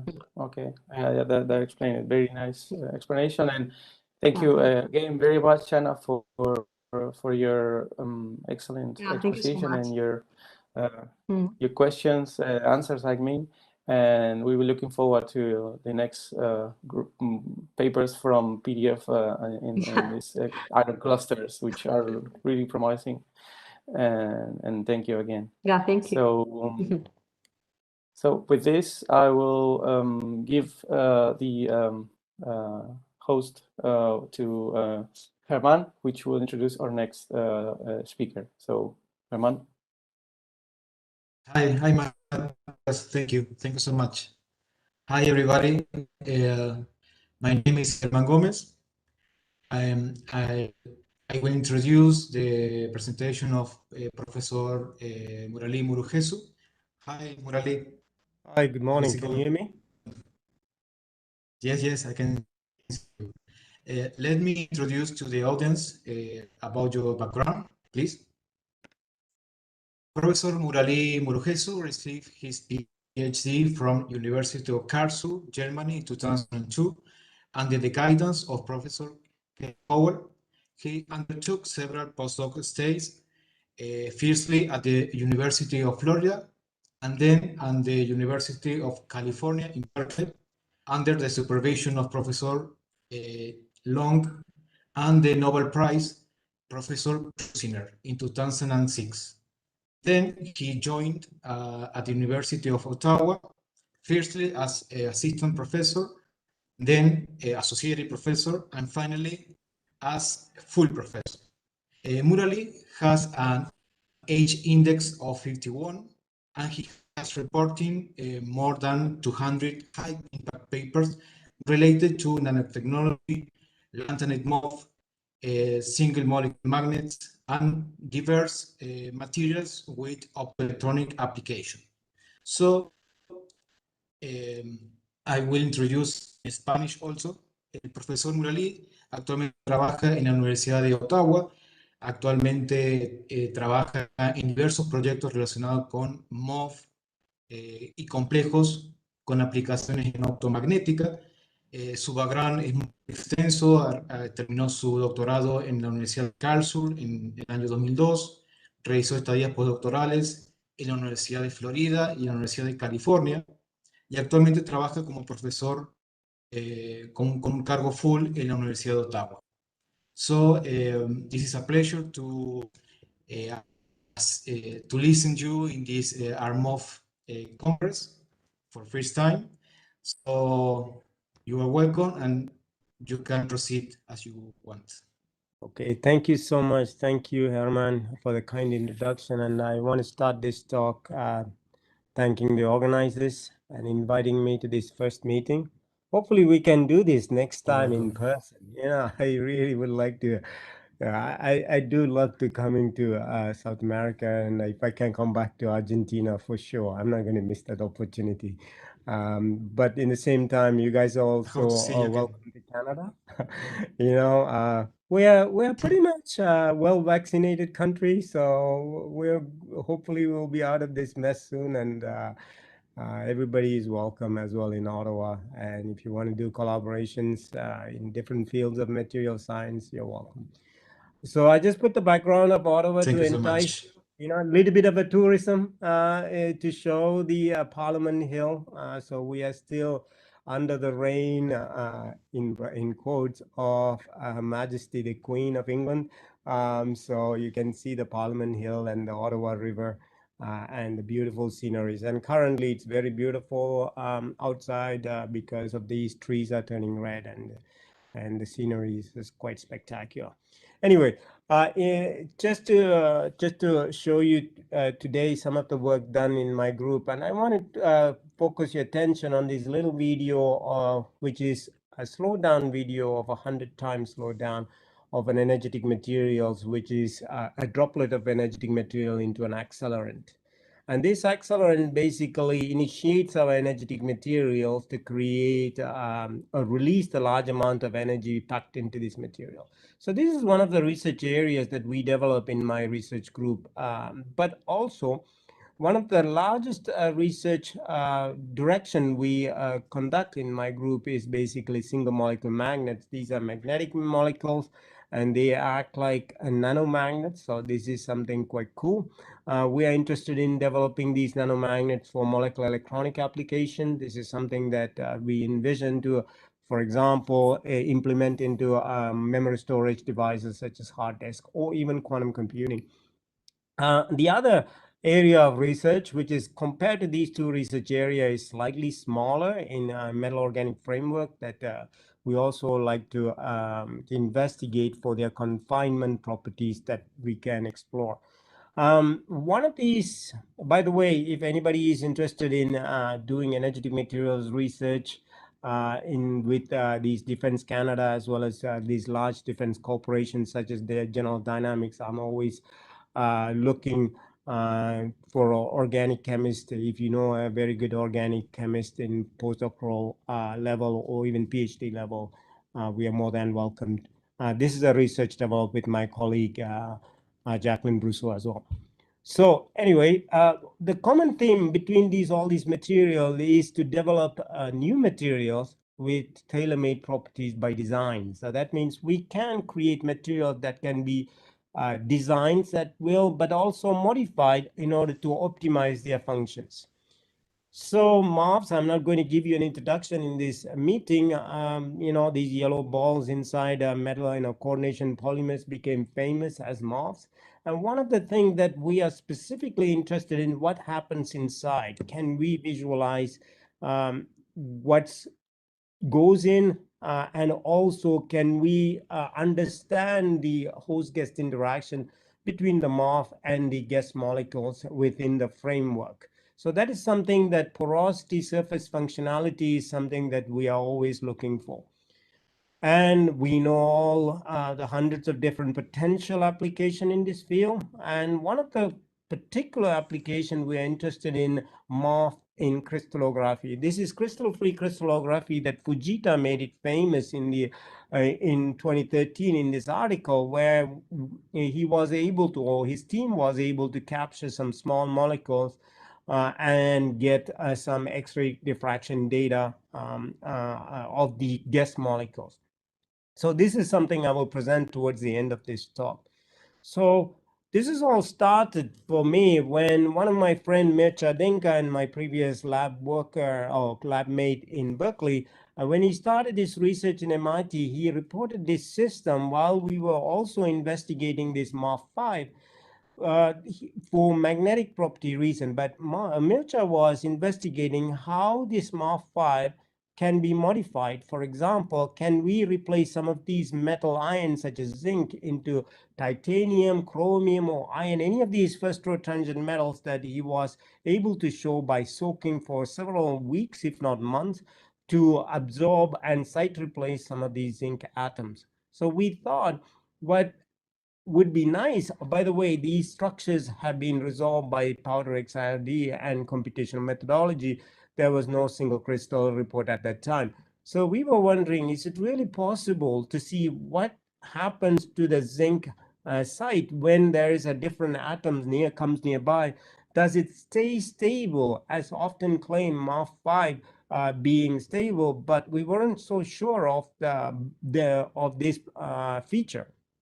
So what my student Rebecca Holmberg did is basically doing this reaction of MOF5 with a small percentage of iron nitrate in this reaction. So it's almost like a dilution type methodology, where we were able to get these beautiful cubic orange crystals, which is reminiscent of the MOF5, and the structure is clearly shows an interpenetrated MOF5 system. So we know that MOF5 can crystallize also in an interpenetrated framework, but now you can see this interpenetrated framework is linked by these orange balls and these two which represent the iron, and the two oxygen atoms, which is linking these interpenetrated frameworks. I'm not sure. Can you see my cursor, Herman? When I move the cursor, can you see it? Yes. Okay, great. I can see it. Okay, yes. Okay, thanks. No problem. If you look carefully at the unit or the tetrahedral unit of the MOF5, that the new one we call it here IMOF5. So basically you have the same zinc 4 unit, but one of the zinc, instead of adopting a tetrahedral environment, now it's adapting almost square base, trigonal bipyramidal geometry, where one of the oxygen atom is linking the ion center. So of course, we have tried to do several data set of the X-ray diffraction and including even synchrotron diffraction. What we found out is this electron density is quite clear. We can also see these ones, but around the ion center, it was difficult to probe. And we needed to know what is the oxidation state of the ion. By looking at the color, you can say it's orange, so it should be iron 3+ as an inorganic chemist. And then we can also do EPR as well as most power spectroscopy to elucidate this. From the isomer shift and the quadrupole splitting, you can clearly see that it is an iron 3+ ion, and also the G value obtained through the EPR clearly tells you when it's 2.0, it's an isotropic metal ion, which means this clearly in iron 3. If it was an iron 2, we will have an anisotropic G value, which will indicate spin orbital coupling present in this iron 2 systems. Here we have a clearly an iron 3. So what's the environment around the iron? This is something that we seek help with my colleague Tom Wood to find out what is these atoms around these ion centers. So through computational methodology, they were able to find out these three oxygen atoms belongs to a hydroxide group, which is kind of surprising still to me because terminal hydroxide are not so common. We would have expected these to be water molecule and these to be hydroxide. But the lowest in energy they were able to obtain through this modeling is this structure. So we do believe through one thing for sure, it is iron 3+ ion, which is present, and it's also linking the tetrahedral unit of these two interpenetrated framework to form this stable MOF5. So just to mention that I went quickly that the thermal stability of MOF5 is around 470 degrees Celsius. Now, due to these linking of this interpenetrated system, you're going much higher in thermal stability for this system. So what about if we create a new system using an asymmetrical linker? Can we create new magnetic MOFs? Why do we really need magnetic MOFs? Something that I've always wondered, because if we can create porous magnetic MOFs, then you will be able to create porous magnets. Porous magnets mean lightweight magnets. Lightweight magnets are highly desirable in terms of application. So we sought to use cobalt, which is highly anisotropic metal ions. In this reaction condition, we were able to get these triangular unit where you can see the cobalt center is equivalent crystallographically. Therefore, you have antiferromagnetic coupling also in this system, which lead to a delocalized system in this case. But unfortunately, this MOF wasn't very stable, so it decomposes very quickly. Slightly changing the reaction condition, adding 1 drop of HCl to this reaction condition and heating it at a higher temperature, we can make this beautiful supercube SBU for this MOF. And if you look at the structures, these SBUs are linked by this asymmetrical linker into 3-dimensional to form this UBT framework topology. So when we got excited about this structure and thought like this is one of the coolest SBU that I have personally seen, and it is formed with magnetic metal centers of cobalt. So we hope that we will have a nice metal organic framework that acts as a magnet.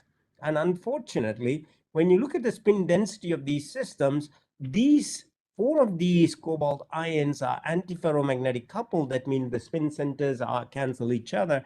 As you can see in the susceptibility times temperature versus temperature, which is the chi-T versus T plot, you can see the chi-T plot decreases with decreasing temperature to lead to a singlet ground state. So it's overall, it's a bit of a dull magnet, or if not even a magnet, it's an antiferromagnetically coupled system. Again, it's the biggest disappointment that we had at the time, and we started to get discouraged about this field of carrying out in these porous magnetic MOFs. So by then, we realized that we are missing an interesting point of this asymmetrical linker, which is basically if you take a carboxylate and you see these metal oxygen binding distances, it is very similar to the triazole metal oxygen binding distances. And also the bite angle is very similar. But one key difference is the charge. When a carboxylate brings -1, whereas a triazole base linker brings a 0 charge. So what if we take a framework that is made with dicarboxylate or any carboxylate and replaces with our asymmetrical linker? Therefore, we will be able to change the whole charge of the framework.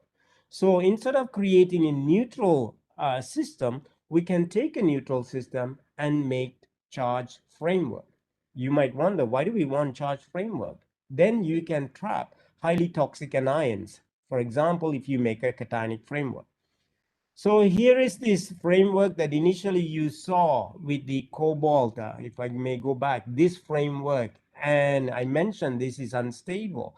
But if you can take a TPT ligand and basically stabilize this framework, here the TPT ligand acts as partitioners, but also holds together and form this framework with a packed net using this benzene dicarboxylic acid.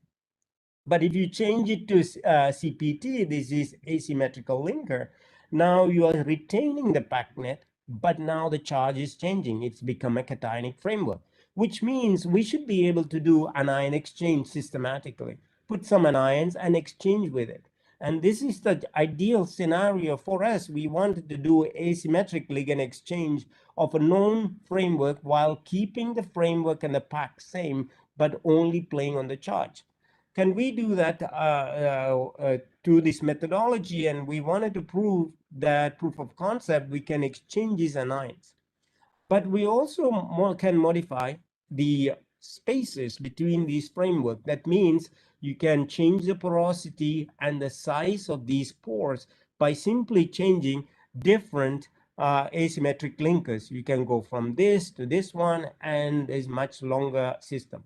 And every time you can get beautiful single crystals that are highly diffracting, and you can do these anion exchange systematically. So here's the infrared data. You can see UART1, what we call it, which is basically made with this system. UART2 is made with this ligand system, and UART3 made with a third ligand system. And you can see different anions leading to the different characteristic IR stretches you can see here. And also, we were even able to probe the location of the anions using the single crystal data. You can see here the bromides are location of this, and the perchlorates and isothiocyanates are shown here. One key feature that we have to remember is the anion binding affinity. You can see the nitrates are the weakly binding anions, whereas thiocyanates are in this series is the strongly binding anions. So this is going to play a critical role if you have a strongly binding anion, then you should be able to stabilize a framework that is not previously not stable. So as a proof of concept, what we did is we took our UR3, for example, containing a BF4 as an anion, and put it into the pipette as a small homemade filter, and passed through some of these tetrabutyl ammonium thiocyanate to see how much BF4 is exchanged with thiocyanate. If we looked at the series here, thiocyanate is a stronger binding anion, therefore it should replace most of it, ideally all of it. And you can see this is before running the column. Here is the solid state NMR of this MOF here, showing that BF4 is present. Then after, in the solution at the bottom, of course, we don't have any fluorine NMR detected initially, but the moment we started flushing through with a solution containing chloroform solution containing tetrabutyl ammonium thiocyanate, and this is the thiocyanate is now exchanging here with the BF4 minus, and then you can probe the BF4 minus here, and no BF4 anions are detected in this leftover afterwards. So it's pretty much almost 100% exchange with this anion exchange.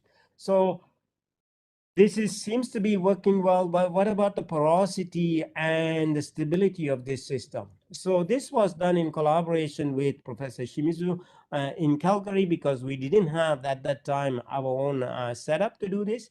What we can see here, when it comes to the nitrate frameworks, we see here the BET surface area shown here is much lower than the predicted one or calculated one. And all of these cases, this is a bit disappointing. That bit tells us it's not very stable. But one thing is clear, when you have these nitrates or the bromide anions, you have this reversibility or hysteresis. Basically, the hysteresis tells us the mobility within the framework is leading this hysteresis, or maybe the partial collapse of the framework. And whereas if you have a strongly binding anions, such as NCS, then the framework is stabilized. And this is, you can see in this table of the BET surface area, more you go to the stronger binding anions, you are stabilizing the system. Now this BET surface area is much better. So in this case, above 40 kilojoule per mole of binding energy, you are stabilizing your system. So although this is somewhat that showing that it is exchanging, the stability is still a concern for us. So one thing we are currently trying to do is with our new setup, this is a little bit of a promotion for my laboratory. Basically, we have a new setup of micromeritics that we can do a gas absorption, physis option, as well as chemis option. Here is an classical activating methodology that we use for this instrument. But if your MOF is highly unstable, we can also use the supercritical CO2 dryer, that where you can use the solvent exchange using the CO2 dryer, which is a milder condition, which stabilizes or keep it stable, the whole MOF, in order to do these experiments. So we can do that. So in case you are interested in collaborating, send me an email. I'm happy to look into it and then help you guys out. So final part of the talk, I would like to concentrate on a technique, what we call it crystalline sponge method. This I mentioned earlier on. This is developed by Fujita. So what we do is you take a MOF crystal and you soak it in a liquid that containing your guest. And after soaking, you take your MOF crystal and put it back on the diffractometer in order to probe the guest inside the framework. So you can do single crystal X-ray, and this is the TPT ligand again used in this MOF made famous by Fujita. There are two different frameworks. Fujita mentions the cobalt and the zinc, they work well, both of them, in this crystalline sponge method. And we wanted to test out if this is works for us as well, and if we can do something with it. And when we investigated the cobalt MOF, first of all, there are several structural transformations we discovered. unfortunately, this is not as stable as it's claimed. So the cobalt one is basically, if you do this reaction as reported with dichlorobenzene in methanol, you can get these crystalline sponge of the reported MOF, but which quickly transform into this semi-amorphous material, which is dark green, when you remove from the mother liquor. And if you do a slow evaporation of the methanol, then you are changing into orange crystals. Basically, it's a two-dimensional framework where the sheets are slightly moved from each other and forms this a two-dimensional framework stack on top of each other. You can isolate the single crystals also using chlorobenzene instead of the dichlorobenzene, and isolate the nice single crystal of it. This is the methodology for crystallizing, and this is nothing new. This is a report. So the framework itself has the different units of these SBUs. You can see M6L4 unit or M12L8, or even much larger unit that can act as a cavity for gas molecules. But if you want to do crystalline sponge method, we need a system that is stable. You should be able to take the crystal out and put it back into a different solution to be able to soak it in. But as you can see in these pictures, that within 10 minutes or even within 5 minutes, you see the color change of this cobalt MOF. And this color change leads to a decomposition, and by the time you reach these above 6 minutes, it's completely amorphous in this system. So this was a bit disappointing for us, but we still wanted to understand the two-dimensional framework are shown here.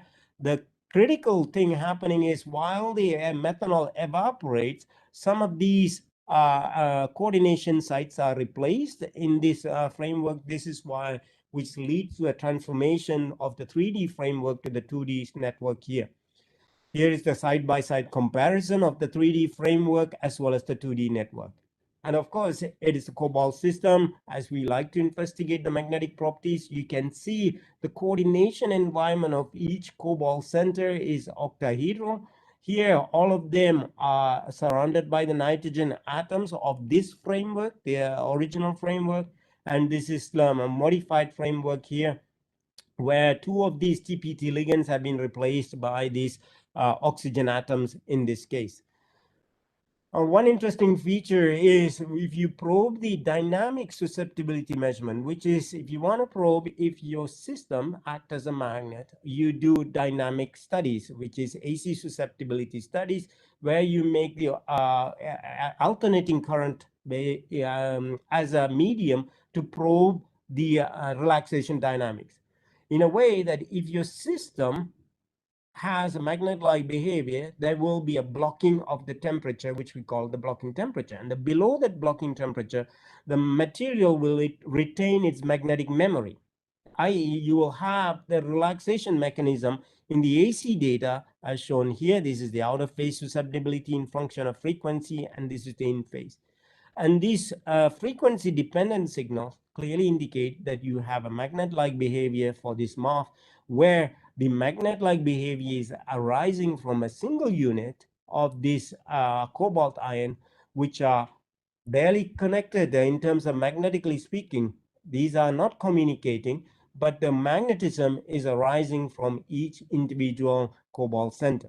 So this is a potential use in the future if we can create magnetic MOFs. Perhaps magnetic separation is also an avenue that we can explore. So what we learned from this cobalt system, we just found out it is really difficult to work. It is unstable. But what about the zinc system, the analogous zinc compound that Fujita reported, which is an interpenetrated framework which has a reversible switching behavior. That means if it is interpenetrated, you can think about the stability. Of course, it is much more stable, but also you can have these intricate framework where the pores are ideally partitioned to accommodate gas.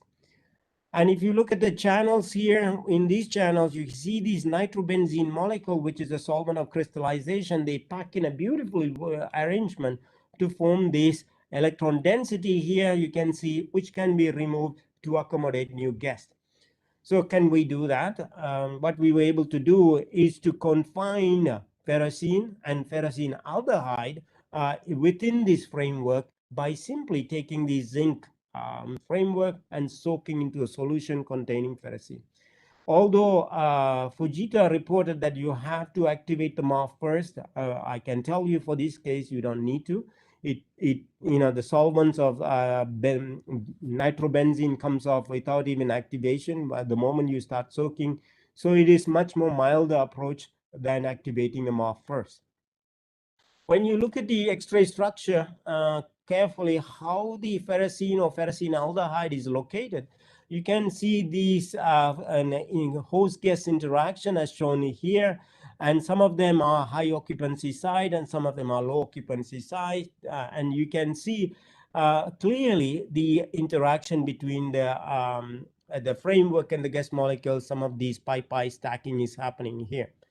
So what we wanted to know, once the molecule is inside, is it stabilizing? Is it the structure is more retained in terms of the CP? Is it rotating? So what we wanted to find out through solid state NMR, through dipolar dephasing technique, we were able to probe the crystalline ferrocene and the guest that is a ferrocene within the framework, that the dipolar dephasing time changes drastically. You can see here the decrease here, while this is much longer in terms of dipolar dephasing times, which leads to the conclusion that within the framework, the ferrocene molecules rotates much faster than when they are in a crystalline state.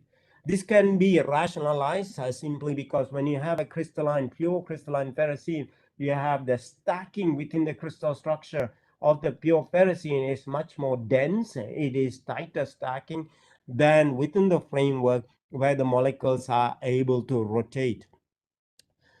So what about gaseous molecules? Can we put some of these gaseous molecules and see? What we sought to look not just absorption of gases, but more dynamic absorption. Can we probe stepwise how the gases is penetrating this framework, and can we look into this? So when you expose to the iodine vapors, you can see this is the original MOF, pale yellow.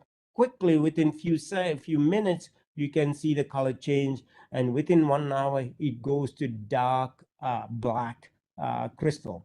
And you can see the edges is still very sharp. So we had a bit of hope that it retains its crystallinity, and we should be able to see once the crystals are exposed to 1 hour of iodine vapors and then do the single crystal X-ray diffraction.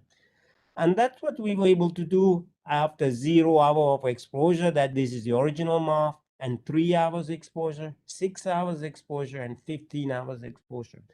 Just to tell you, this is 6 months of work of X-ray data. Each one of them we collected at least 5 times in different diffractometers to make sure what we are seeing is not an artifact.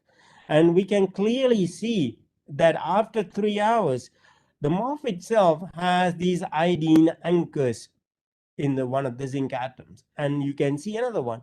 This provides a really nice anchor for these I2 molecule to come and clip on and form I4 type motif. You can see here. And one interesting feature is you're going from a much larger volume to a smaller volume in this case, and of course the space group changes.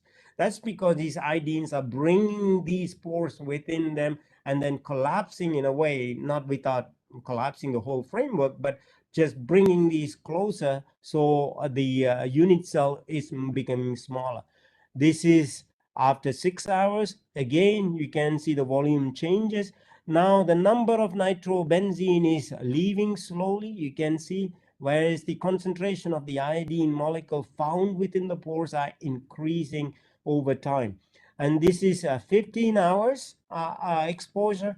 And you can see the iodine, now we can even see I3 type motif also forming. And now after 15 hours, no nitrobenzene is located. And we try to collect after 20 hours, and we lost crystallinity completely at that point. And unfortunately, we couldn't go back either.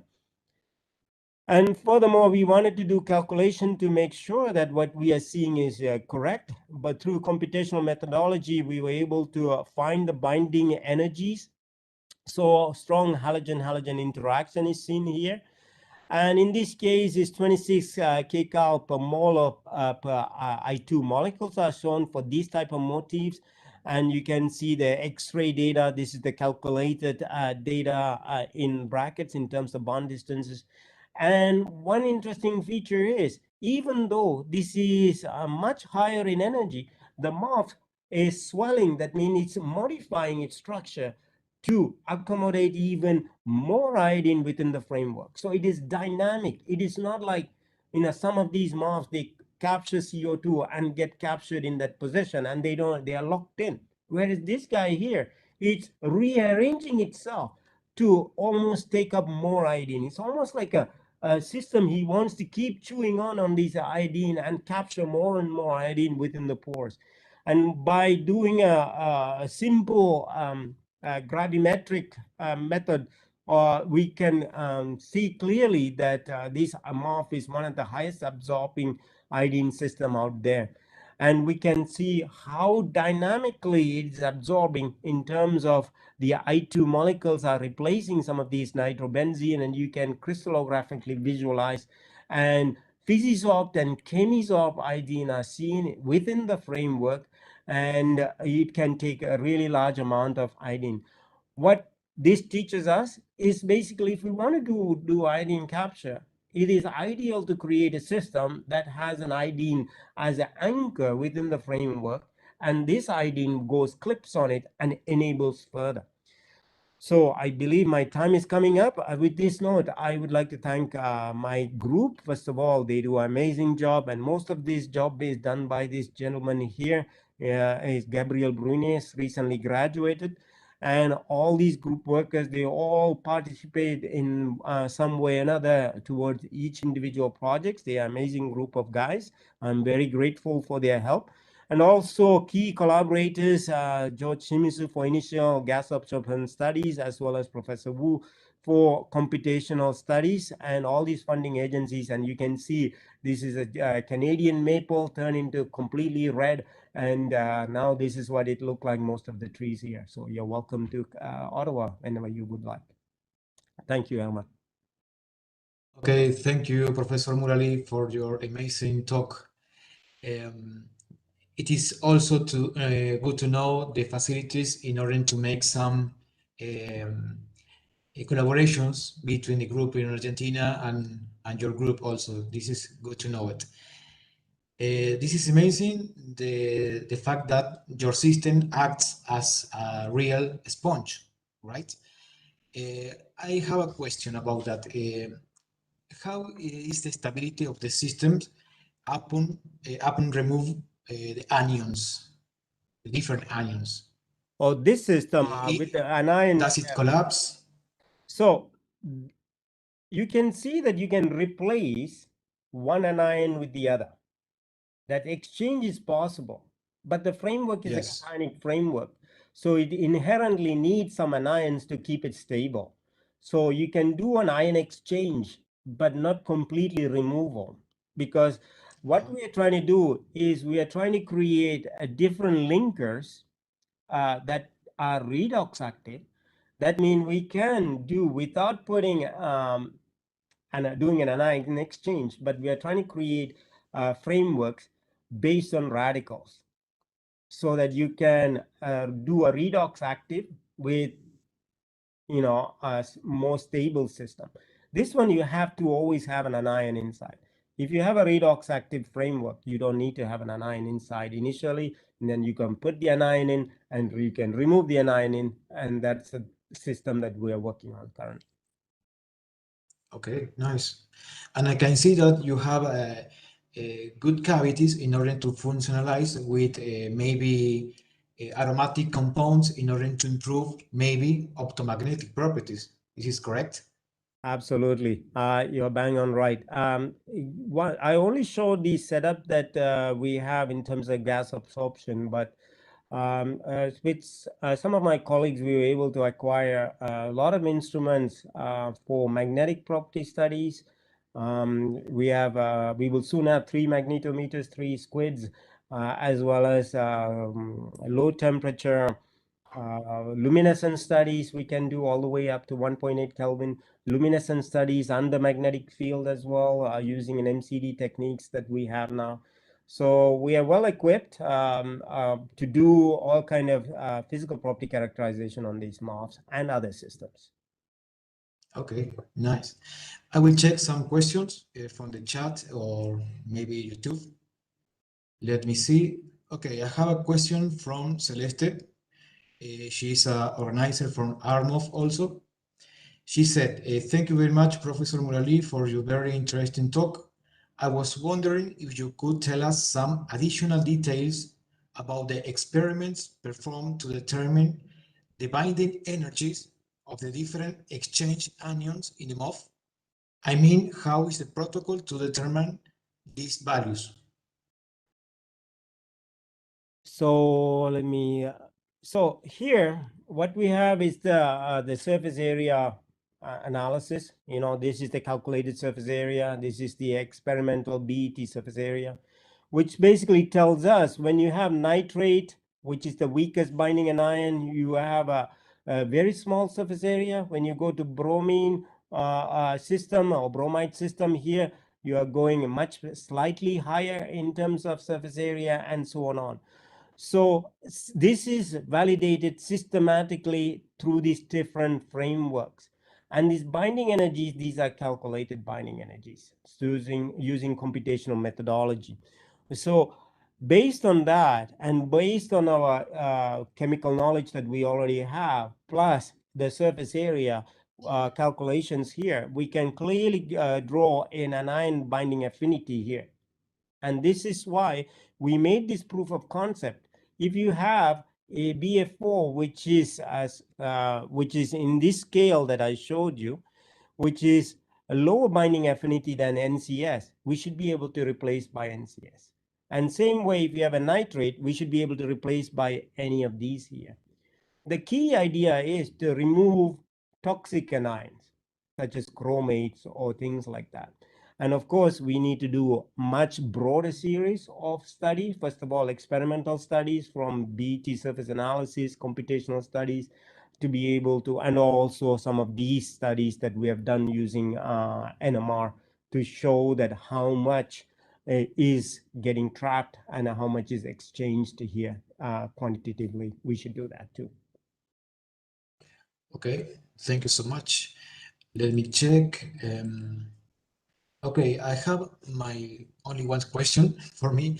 In this case, I know that you are working with high energy materials. Okay, what is your opinion about the future of MOF in this area? That is a very good question. So there are MOFs that people report them as energetic MOFs. That means they can ignite or explode or something like that. But one key factor, MOFs are inherently porous, right? And which means they are lighter and the density is lower. What you want in an energetic material is high density, because you don't want to pack, let's say, a rocket booster where you have whether it's a rocket for missile intercepting systems or things like that. You want the fuel to be dense, small, rather than a massive canister for fuel, which would take up most of the space. So density is a key factor, which doesn't go hand in hand with MOFs. But now you can tell me, but what if you create a MOF and put inside the MOF some energetic fuels, such as hydrazine? Then I would say, now we are talking. Then you should be able to increase the density of the system. And then this is the future, in my opinion, in these energetic materials based on MOFs. Okay, thank you. And I can see that the TCP ligand is special for this application, for the nitrogen around. Yeah, but unfortunately, TCP still has a lot of carbons. So what Yes, we're working is extremely high level of nitrogen-based system. Unfortunately, I can't talk about these. These are contract with defense companies. These are highly nitrogen rich with ideal oxygen balance, because you do need oxygen as well to optimize the performance. But we want to minimize the carbon, because if we have carbon, then we are producing CO2. So we want to have green energetic materials. So we minimize the carbon content in this. The TPT or CPT system, they are not ideal in terms for that reason. Okay, Professor Murali, thank you so much for your amazing talk. This is a pleasure to listen to you again, and we hope to see you in the future in Thank you other so much. projects. Thank you very Thank much, you. and thanks again for the invitation and for your attention. You're welcome. Then, Matthias, Hi, are you here? everyone. Thanks a lot, Murali, again. And we're now moving on the last part of the today's session. And remember that after lunch break, we will have perspective talk with Patricia Orcajada. So stay tuned after lunch and come back, please. Now we will have 3 speakers in our flash sessions, and the first one, in order to introduce her, I will do it in Spanish also, because she's from Argentina, although she's working now abroad in Professor Falcaro Group. So, Mercedes Linares Moró, bienvenida, gracias por aceptar la invitación nuestra. Y bueno, esperamos escuchar tu presentación. Mercedes, she's graduated in physics at the Buenos Aires University and received a PhD from the University of San Martin, from UNSAM, in March 2018. And since then, she's working in Professor Falcaro Group as a postdoc in among her interests. There is this heteropytaxial growth of oriented MOF films and patterns with applications in optical sensing and microelectronic devices. Así que, Mercedes, es tuya la pantalla y bueno, estamos contentos de tenerte y bueno, adelante. Muchas gracias. Gracias, Matías. ¿Se escucha bien? Oh. Can you hear me? Yes, it is Sí, se escucha perfect. bien. So go ahead.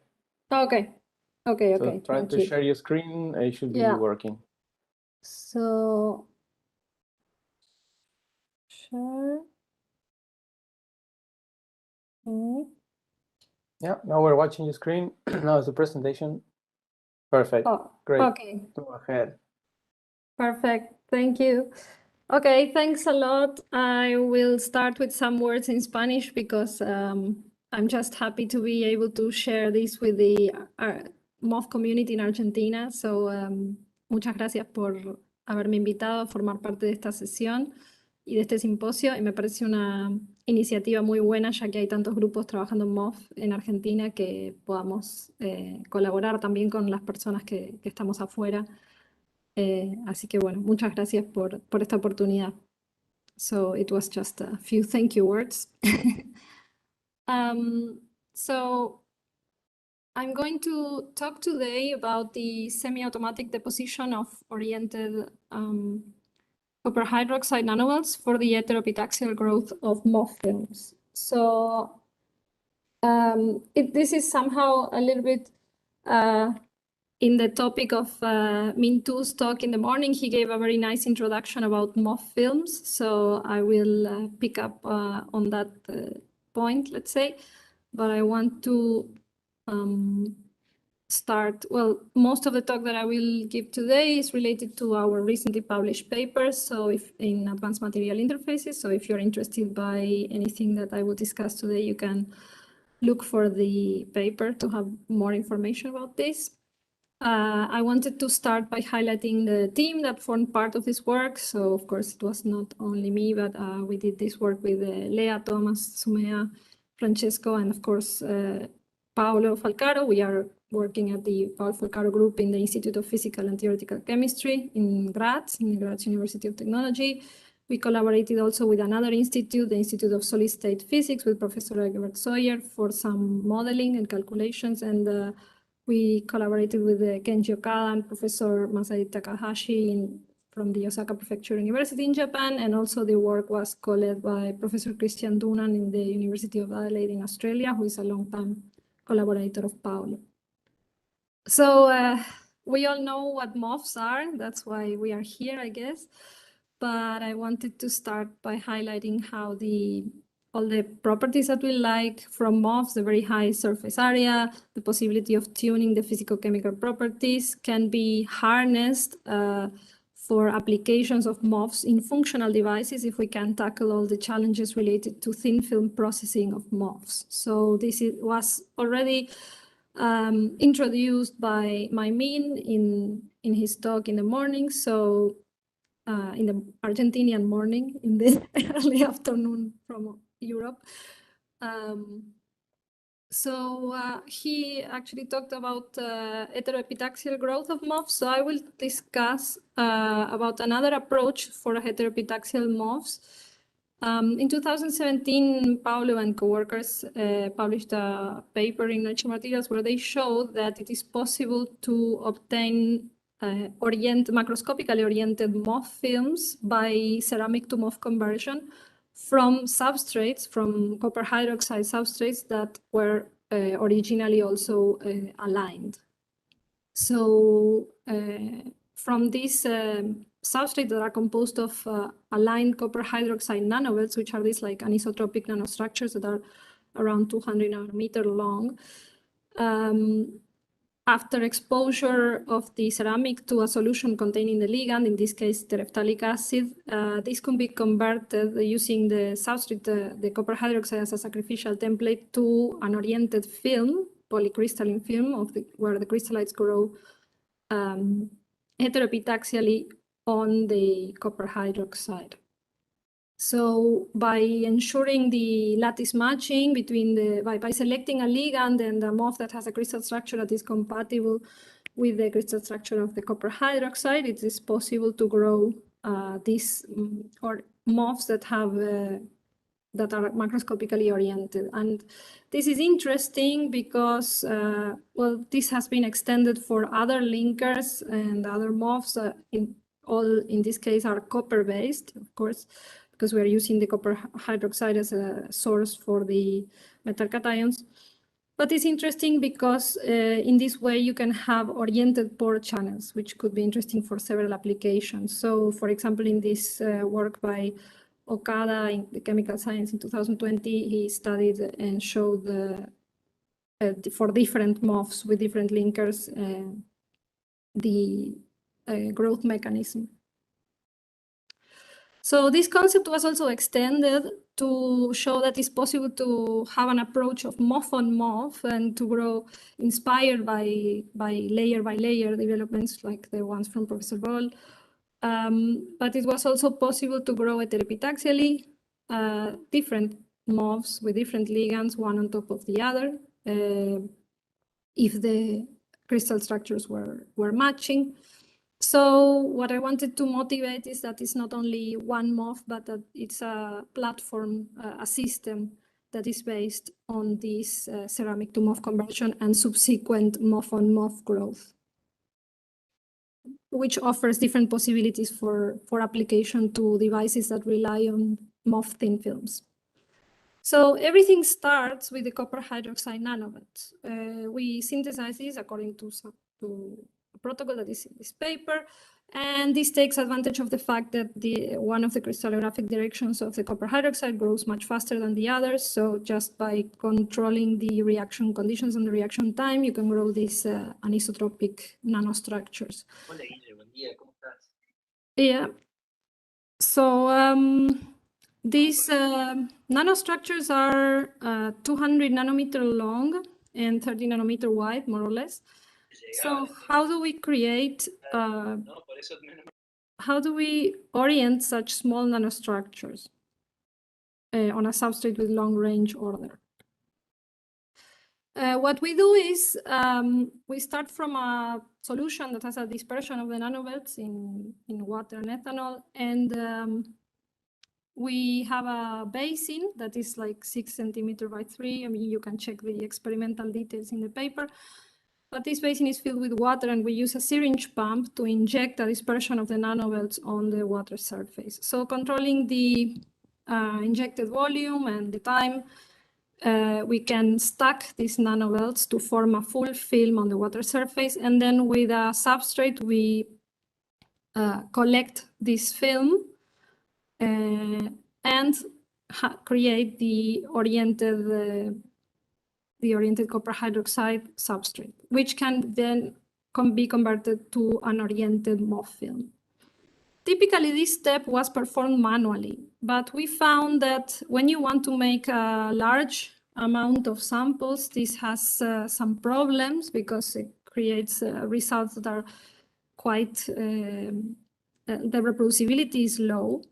So before I show these results, I want to quickly explain how we measure the degree of orientation of these films, because it's parameter basically that we use to compare different samples. So basically what we do is based on the X-ray diffraction measurements from the normal out-of-plane Bragg-Brentano XRD, we select the 002 reflection of the copper hydroxide that is around 34 degrees. And keeping the source and detector on that configuration, if you rotate the sample and collect the intensity, you get an azimuthal profile of the X-ray diffraction. And if the sample was not oriented, you would get basically a flat line, because the intensity would be the same for all the azimuthal angles, for all the angles of the sample in plane. But if you have a profile that looks like this, with peaks that are separated by 180 degrees because of the symmetry, this means that there is a preferential orientation in the sample. And the sharper these peaks are, it means that the more oriented the sample is. So what we want to do is to get basically the sharpest distribution that we can. We used the full width half maximum to quantify this, and we use a sort of normalization of this parameter that we call alpha, which it has a value of 1 when we have full uniaxial orientation. What's interesting, I'm not discussing it in detail here, but you can find more info in the paper, is that our friends Thomas and Egbert calculated that this the real distribution, the angular distribution of the nanobelts of the physical system is directly related to this width of our azimuthal profile measurement. So really, this value is a measure of of the dispersion that we have in the positions of the nanobelts and the angular distribution. So we call this alpha the orientation, and we want to have it as high as possible. And then we also want to evaluate the homogeneity of the film, because due to the deposition method, many times we notice that we have cracks or bubbles or dishomogeneities on the film. So basically, just by evaluating from optical images from the samples, we want to evaluate how much percentage of the substrate is coated with an homogeneous layer. So this is what we call coverage, and we want to have as high as possible. So with this in mind, we perform many samples with the typical manual procedure, and we observe that we have around 50% of the samples that have orientation that is below 0.7. That could be our threshold for the quality that we want to have, and with a wide range of dishomogeneous coverage, let's say. So ideally, we would like to be on this top corner with the highest orientation, the highest coverage. And importantly, this is also very operator independent. So the problem with this is that really the quality of the substrate is directly impacting on the quality of the MOF film. Initially, I mean, we know we knew this would be extremely important, but we didn't know to what extent this the MOF copies exactly the orientation of substrate, and we found that it's really does, because here I have samples with 3 different orientation degrees, and this is an SEM image of the copper hydroxide substrates, and this is with the MOF after exposure to terephthalic acid. And what we find also in the azimuthal profiles is that the width of the azimuthal profile following the MOF peak is copying almost exactly the width of the distribution from the copper hydroxide. So really, if we want to improve our MOF coatings, our MOF films, we need to get the best copper hydroxide substrate that we can have. So what we did was to improve the deposition procedure and introduce a deep coater to control the final step and to be able to control the immersion depth and immersion speed. And also we explored different injection volumes with the syringe pump and tried to obtain the best coatings that we could get.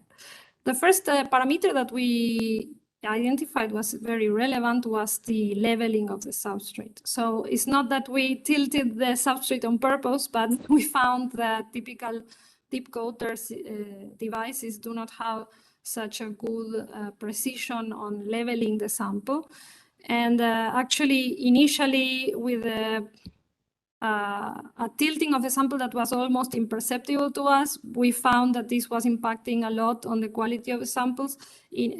For angles above 0.6, we have cracks and bubbles. And then even for very small tilting, that is between 0 and 0.6, which was hard to see, we would get homogeneous coatings. But if you look at the orientation, actually, the orientation was worse than when we finally used a perfectly leveled 0-degree tilting sample holder, which requires a precision of tilting up below 200 microns. So initially, we didn't know that this kind of precision was needed. So this was the first challenge that we could overcome for this. Then we studied with a perfectly leveled sample holder. We studied the immersion depth.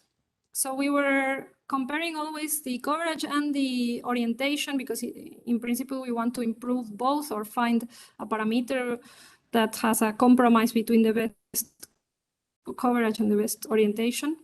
And we found in this case that for an immersion depth of 1.5 millimeters, we had the best orientation and very good coverage. Then we studied the immersion speed, and we found a clear trend in the coverage that is improving with a higher speed. And the higher speed also had the best reproducibility of this set, if we look at the error bars. And then we studied with a fixed immersion depth and fixed immersion speed. We studied different volumes that we could inject on the water basin, and we found also a clear trend where the coverage and the orientation are both improving until this point. So we chose 69 microliters of the solution as a chosen volume. So this optimization process allowed us to improve both the coverage and the orientation of the degree of orientation of the substrates. It allowed us to move from this cloud of gray points, let's say that was the quality of the samples that we were obtaining with the manual procedure, towards this corner here, that is what we really want, the best coverage and the best orientation that we could have. We actually obtained 100% of the samples with the orientation above 0.7, and all of them also with the coverage above 95%.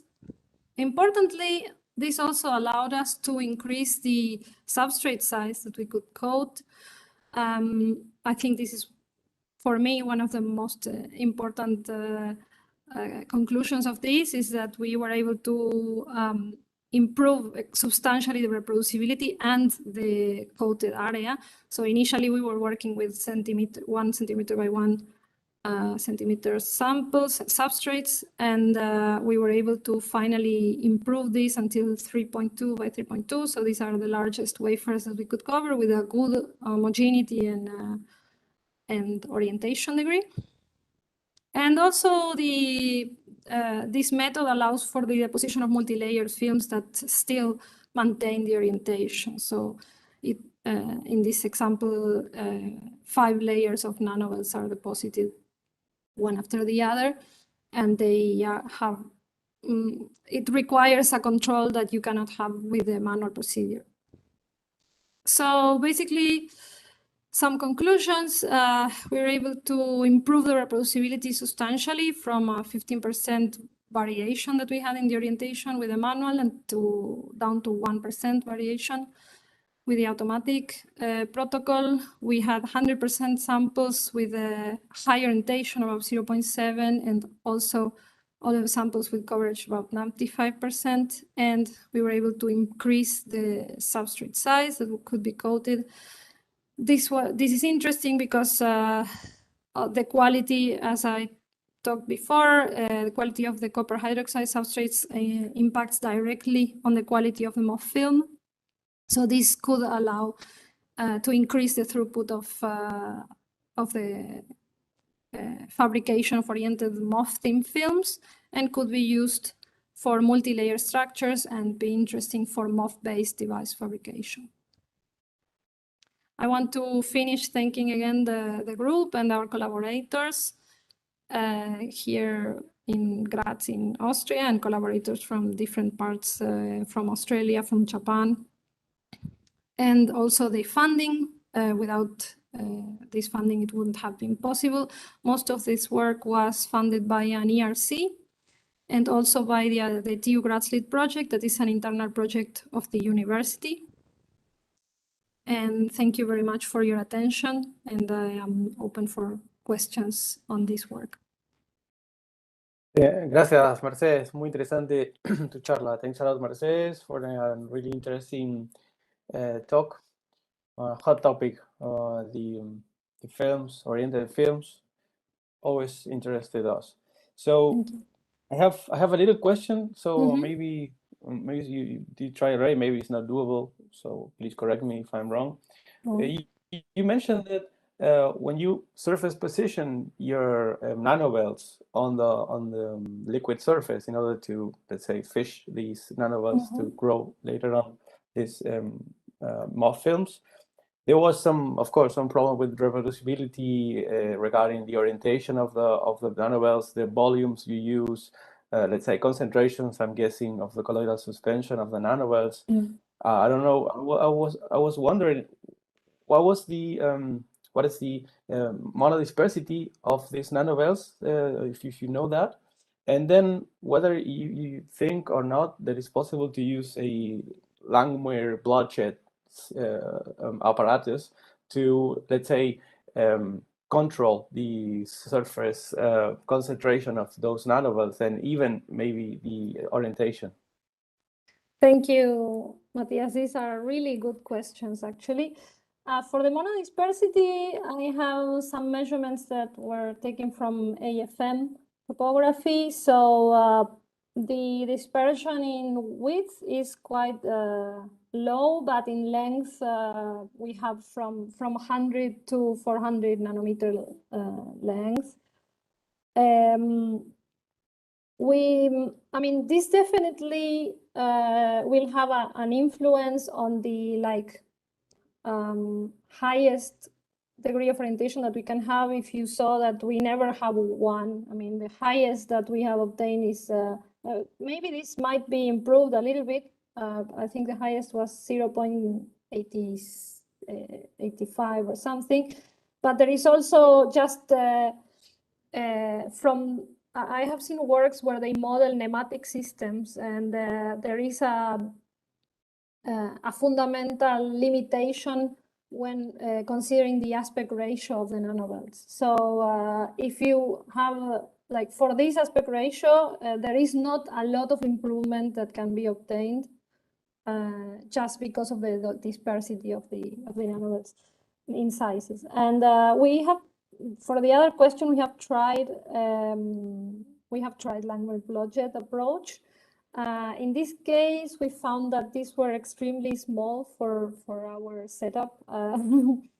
So we were not successful in the test that we did. We welcome anyone who wants to to try this if they have a better solution. Yeah, no, it's challenging. It's challenging. Yeah. Maybe I was thinking maybe using some, let's say, some stabilizing agent as a polymer for a surface functionalization of your nanowells. Maybe increasing or decreasing, just play with the interactions between coating or not coated, or I don't know how difficult it is, but I'm imagining something like that. Yeah, these are very interesting ideas. We haven't tried this, so it could be a following step. Yeah, good. Okay, happy to Thank you. jump in if you consider it. Yeah.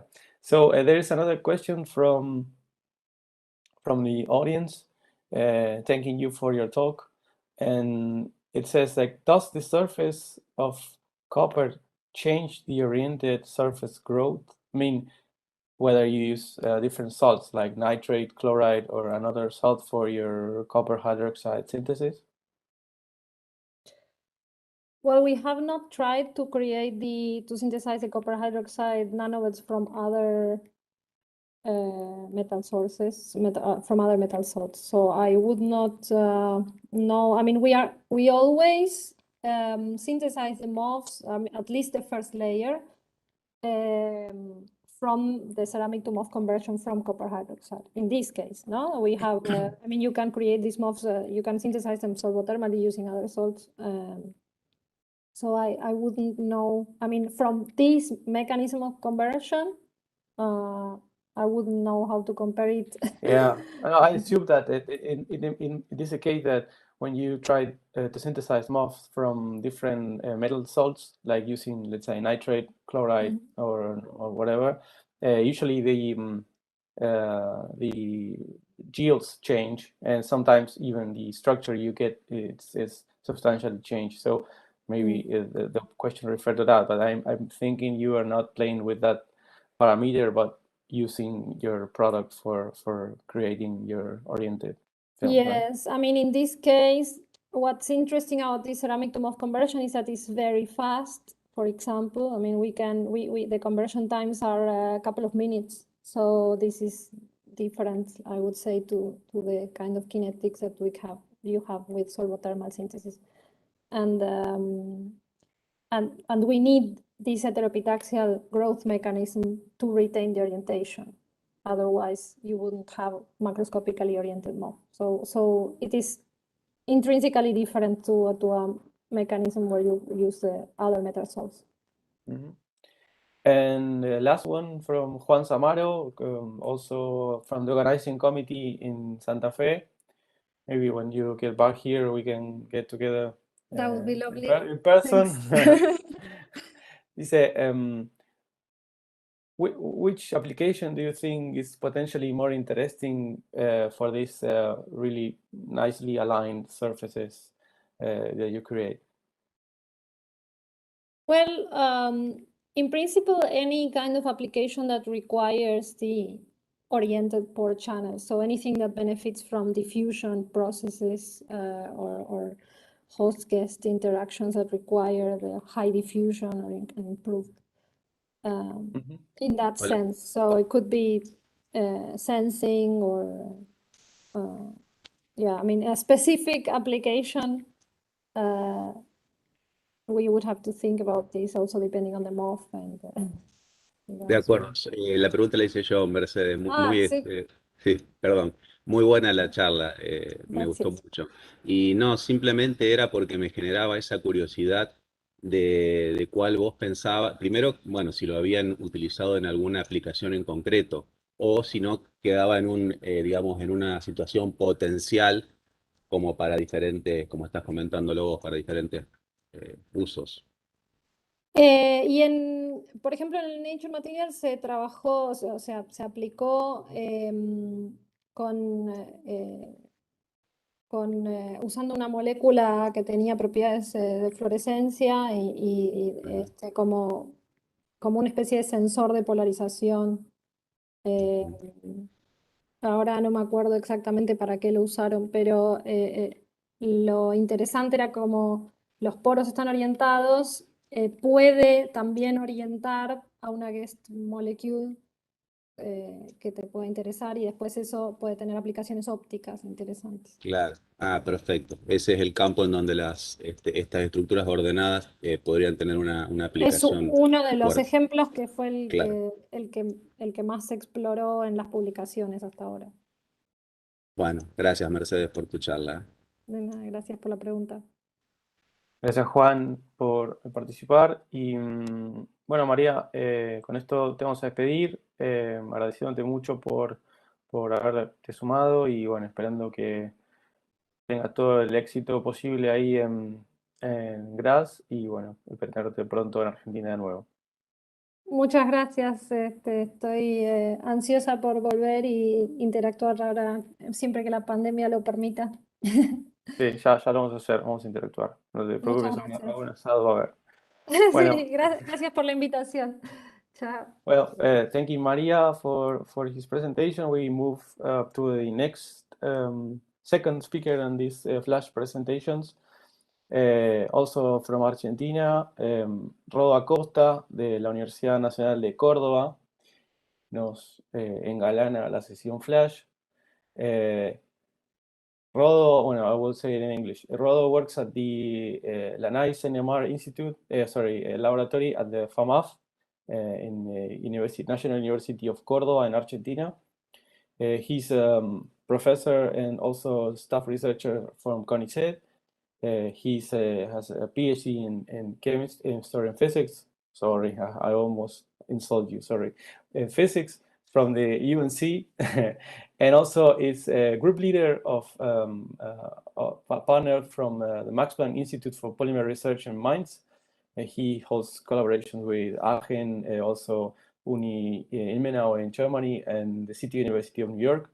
And his interests are dynamics of confined fluids in porous media, hyperpolarization techniques in nuclear magnetic resonance, a collaboration with also national oil company YPF and the technological company, which is ETEC, in the characterization of non-conventional oil reservoir or shale with NMR-related techniques. So without further ado, I give you Rodolfo Acosta. Rodolfo, adelante. Gracias por participar. Gracias, Matías. Do you see the presentation okay? Sound is okay? Yeah, it's perfect. We hear you and see you perfect. Thank you. Well, as Matías was telling, I am from a physics department, basically surrounded by physics. So I really enjoy this opportunity to attend these symposiums where we can see the magic of the creation of materials that you carry out. Our work is a little bit more humble. We just try to characterize and assess the functionality of the magic you create, let's say. So I put a bit intentionally here I'm sorry, I would like to change the pointer. Yeah. Intentionally, I put a general porous media in the title of the talk. This will be 95% of porous media and not MOFs. We are a bit new in the area. So my aim here is to present you with a set of tools that are more or less not standard in the community. And basically, I can divide them in three different lines. First is spectroscopy. This is the most common tool of NMR. Maybe you all know them. We already saw some examples of solid-state NMR to characterize materials. If you do solid-state NMRs in solid materials, you're doing basically crystallography. What we're going to do is, we're not going to see the matrix. We're going to set all our pulse sequences, all our approach to only observe fluid inside the matrix. We will try to erase the matrix from our observation data, and we will try to assess the dynamics of the fluids, basically liquids in this talk. In this talk, it will be mostly water, diffusing, absorbing, or doing whatever they do inside the porous media. We use relaxation times how long the lifetime of the information we put into the material inside the porous media will give us information about functionality and structures. And then last of all, diffusion is perhaps the golden standard for measuring transport in porous media. So let's start with an example. This is okay, first of all, we are not using always the standard high field NMR labs. We resort to low fields, and I will show you this very particular instrument that we're using for the MOFs examples. So I start with a very large, let's say, mesopore. This is something that Galo Soleria was doing in UNSAM. They wanted to characterize the filling with water of titanium oxide nanotubes, and they were pretty sure this had 5 nanometers. However, they were doing nitrogen adsorption, and they had the results show that it was smaller, the pore size. So they were very, very concerned on how these pores were filling. If you have a small pore, it will fill from the walls to the center. If it's smaller, it will make a plug of water and fill toward the ends. And if it's bigger, it will eventually form a plug and grow sideways. So what we do here is pure spectroscopy. These are very, very broad lines. This is static experiments. This is not a magic angle spinning.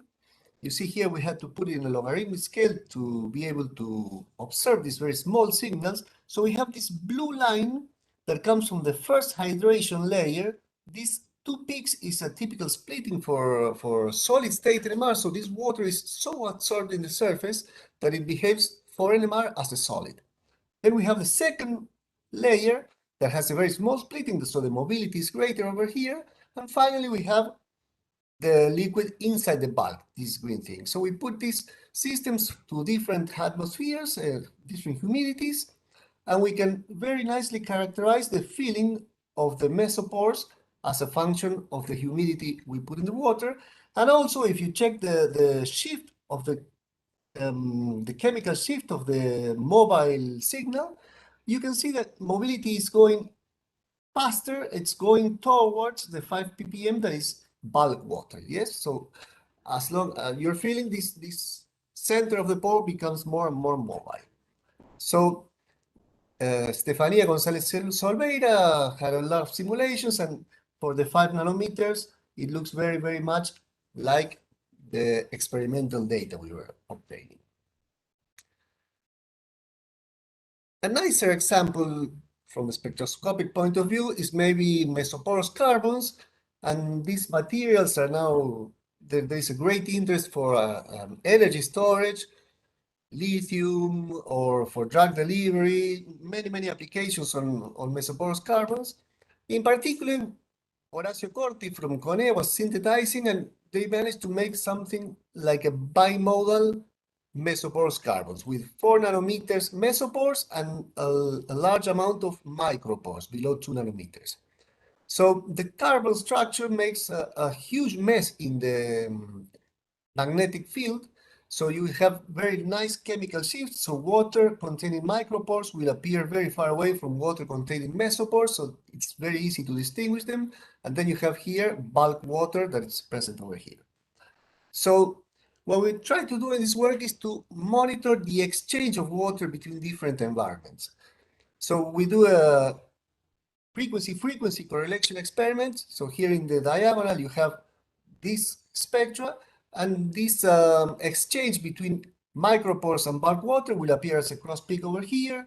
The exchange between mesopores and micropores appears as a cross peak over here, and you have exchange between mesopore and bulk. So this is a very nice cartoon. The reality is a bit worse. So here's the diagonal. As you increase the time you give the molecules to move around the pore system, you start seeing these cross peaks over here, and for a very long time you see all these cross peaks. You integrate and you can have this exchange ratio. So you can see that it's very fast. The red line is very fast between bulk and mesopore. micropore and bulk is lower, and you have a very complex interaction between micropores and mesopores that give you like a twofold dynamics in there. The second tool we use very much is relaxation. When a molecule comes near the surface, the relaxation times of a molecule will basically be related to the individual movements. Yes, rotation around this axis, let's say. So this is a very fast process, but when a molecule adsorbs in a surface, two things may happen. It will walk and then desorb. This residence time will greatly affect the relaxation times because the molecule is static or it's probing the geometry pore, and eventually we'll find relaxation sites. And there is a large variety of things that can happen. You can have hydrogen bond with hydroxides, you can have a catalysis in the surface, you can have electrons for silicium, many amounts of things. There is a model for each one, of course. And basically, you will have a pore relaxivity, we call it. Of course, it depends on the fluid. And you have a structural parameter. So you can know this one and infer the other one, or the other way around, so you can characterize the system. As an example, or if we not consider the surface, then you have that the relaxation times, these two relaxation times that we measured, they are the same. If you confine a smaller pore, then you will shift in this diagonal, but basically the relaxation times are still the same. However, when you put surface interactions, you see a shift from this diagonal, and this is very useful. This is related with activation energy or with absorption energy. You can have a lot of information, especially if you have a catalyzer in your pore system, where the signals appears in these relaxation maps that we call them. You have a very great amount of information over there. So as an example, we had a hierarchical pore system with a gel phase and many big pores. So this relaxation time is related to the surface to volume, the pore size, and you see a distribution of pore sizes over here. If you do this relaxation map, you see the larger pores, smaller pores, and here is the mesh. And this mesh over here, we will look closely. If you change for the synthesis of this polymer the amount of cross-linker, you will be, as you have more cross-linker, you will be eliminating these hydroxyl groups over here. So the less cross-linker, the more groups you have, and this surface relaxivity is going high. So you're moving very far away from this diagonal. So you can really characterize the interaction of water with the surface through these hydrogen bonds that are being going on.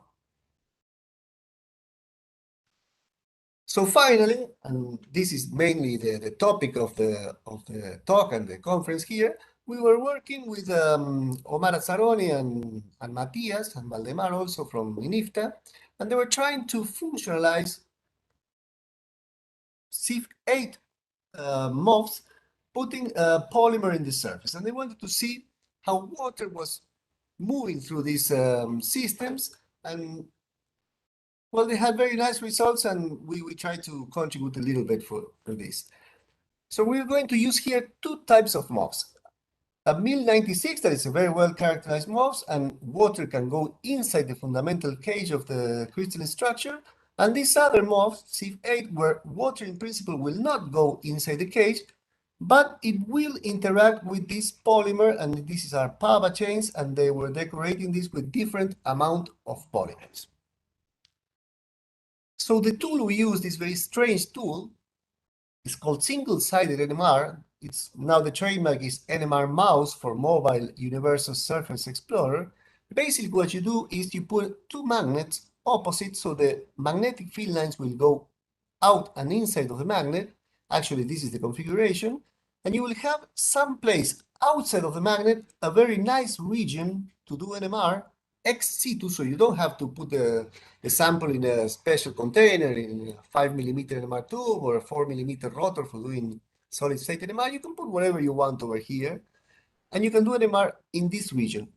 However, the magnetic field lines are opening very much, so you have a very intense gradient. You have to go to a very interesting commercial probe to reach these values. So this will enable to measure diffusion very effectively and very fast.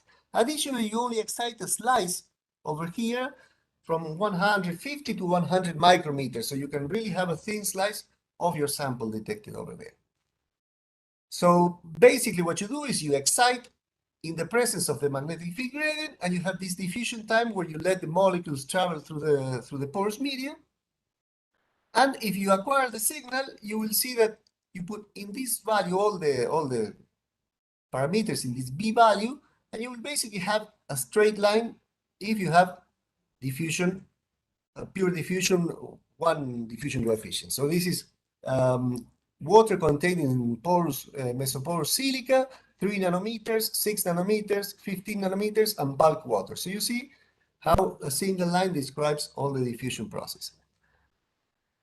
In MOFs, there is something strange. This was already reported some years ago. You have like 2 decays. Here, the MOFs were put also in a water atmosphere, so water went into the system as at will. Let's say it was not full with water. So we have adsorbed water in the border of the crystal grains and a vapor phase over here. And the rapid exchange between vapor and water gives you this very fast decay function. So there's a molecule in the water phase, it will go to the gas phase, walk very fast, and re-enter the gas phase, the water phase. So you will measure like the diffusion was very, very big. Actually, it goes something like 10 to the minus 7 square meters per second, which is meaningless because water is 10 to the minus 9. So it's very, very fast. However, the water contained inside the cavity, we can characterize very nicely, and this is very consistent with simulated results that were published very recently. And when we see the decorated MOFs, we see the same effect. There is also a very rapid exchange over here, but we see a different diffusion coefficient. It's much faster than the one inside the cage. In principle, water will not go inside the SIF8, so this water must be in this new porosity, let's call it, or it's adsorbed and dissolved in the polymer chains and walking all over these regions.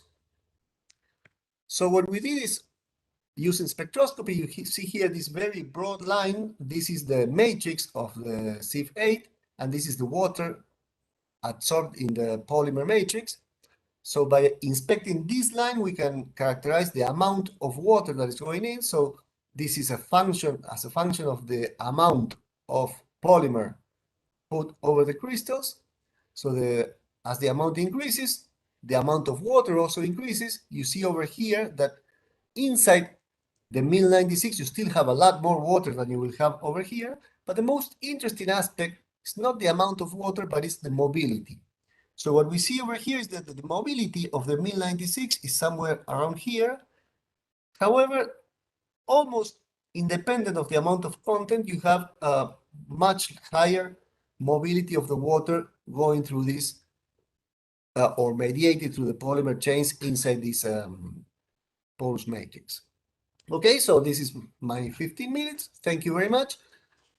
I hope I was able to show you that there are a wide range of tools, more than spectroscopy, beyond spectroscopy, let's say, that you can use to assess fluid mobility inside porous systems, and we'll hope to continue collaborating with Matias and Valdemar and Omar very soon to have more results in MOFs to show you in the next symposium. Thank you very much.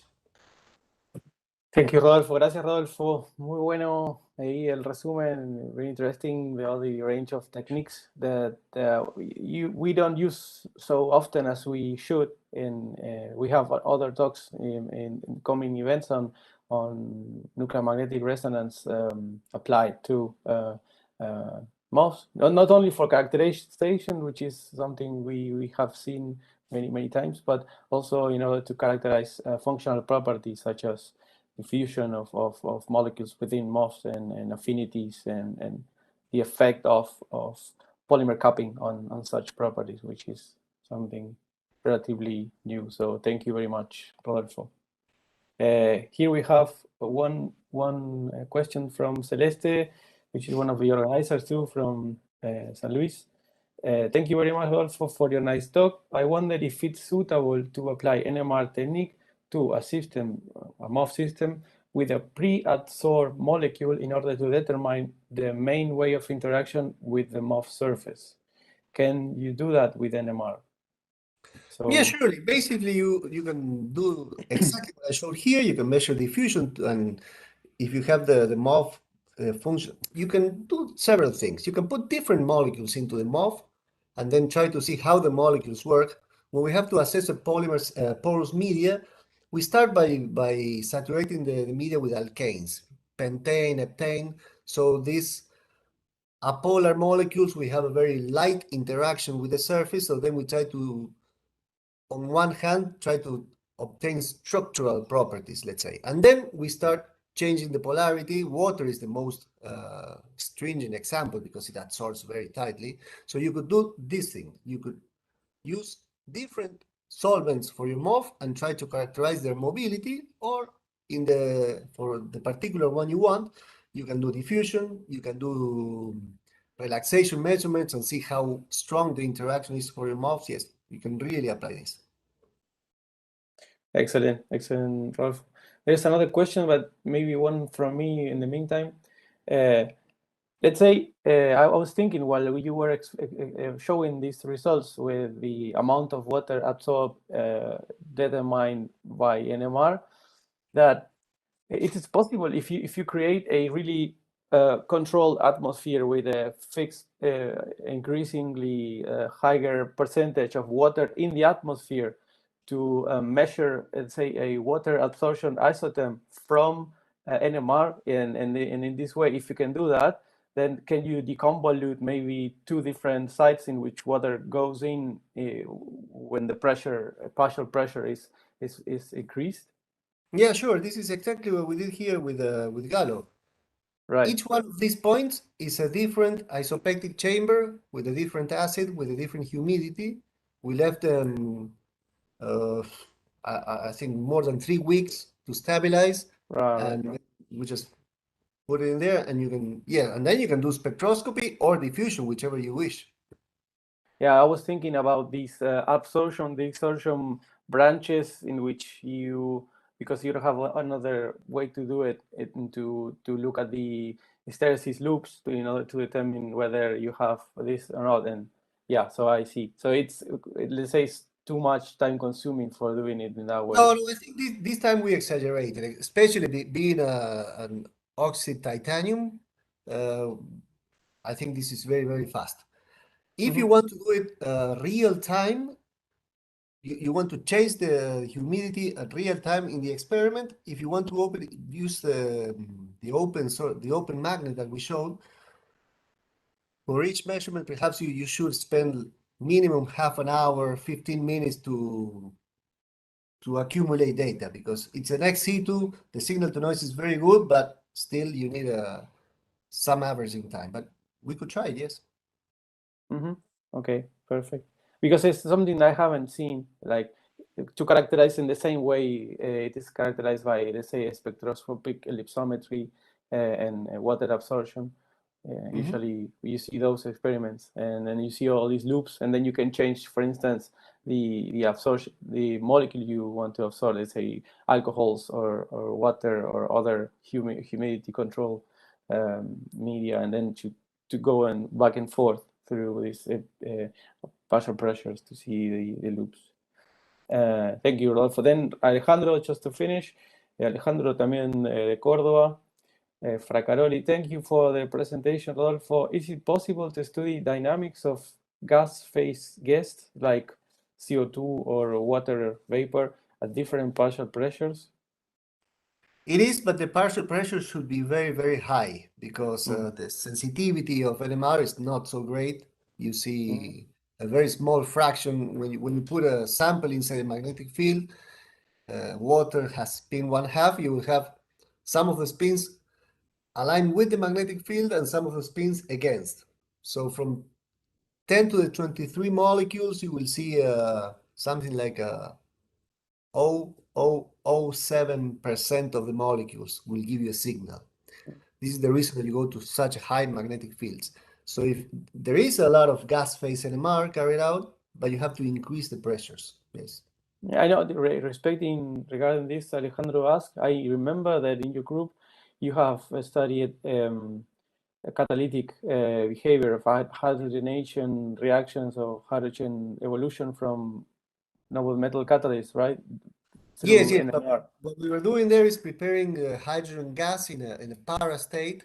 We changed it from horde to hydrogen to para hydrogen. But then we did a chemical reaction with a molecule, with a liquid molecule, and we measured the liquid, not the gas. All right. Okay. Yeah. To do pure gas, it is possible also, but not in all gases. There's something called To dilute the phase. hybridization. When you transfer energy from a laser to a metal, rubidium, most likely, and then rubidium, if it's in the gas phase, will interact, form a van der Waals molecule with xenon, and then it transfers the electronic polarization. Okay, with the laser, you give energy to the electrons of the rubidium. It makes a van der Waals molecule. The electrons pass the information to the xenon nuclei, and then you have very large signals. So xenon is very much used, and it's a very wonderful molecule because it has 129 electrons. Chemical shifts are really monstrous. So you can see a lot of absorbance and very nice stuff. So this is very much used to characterize gases within porous media, yes. Then Alejandro is maybe doing some a clarification on the question. He was thinking about level carbon-13 instead of regular, let's say, carbon dioxide. What if you use that isotope? But also in the gas phase, yes, if you have it, you want to put enriched carbon-13 in a gas phase inside the MOF. This is the question? I understand that, yes.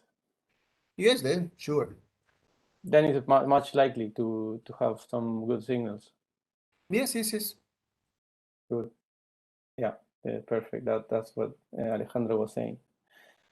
Bueno, perfecto. Gracias, Rodolfo, por una interesantísima charla y por venir y juntarte con nosotros. Esperemos la próxima hacerlo en vivo. Ya te vamos a notificar, quedas en la lista.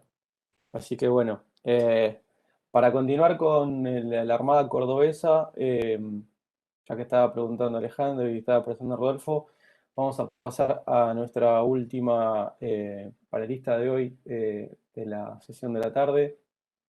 Guillermina Luque nos va a contar hoy acerca de los tópicos que ella estudia.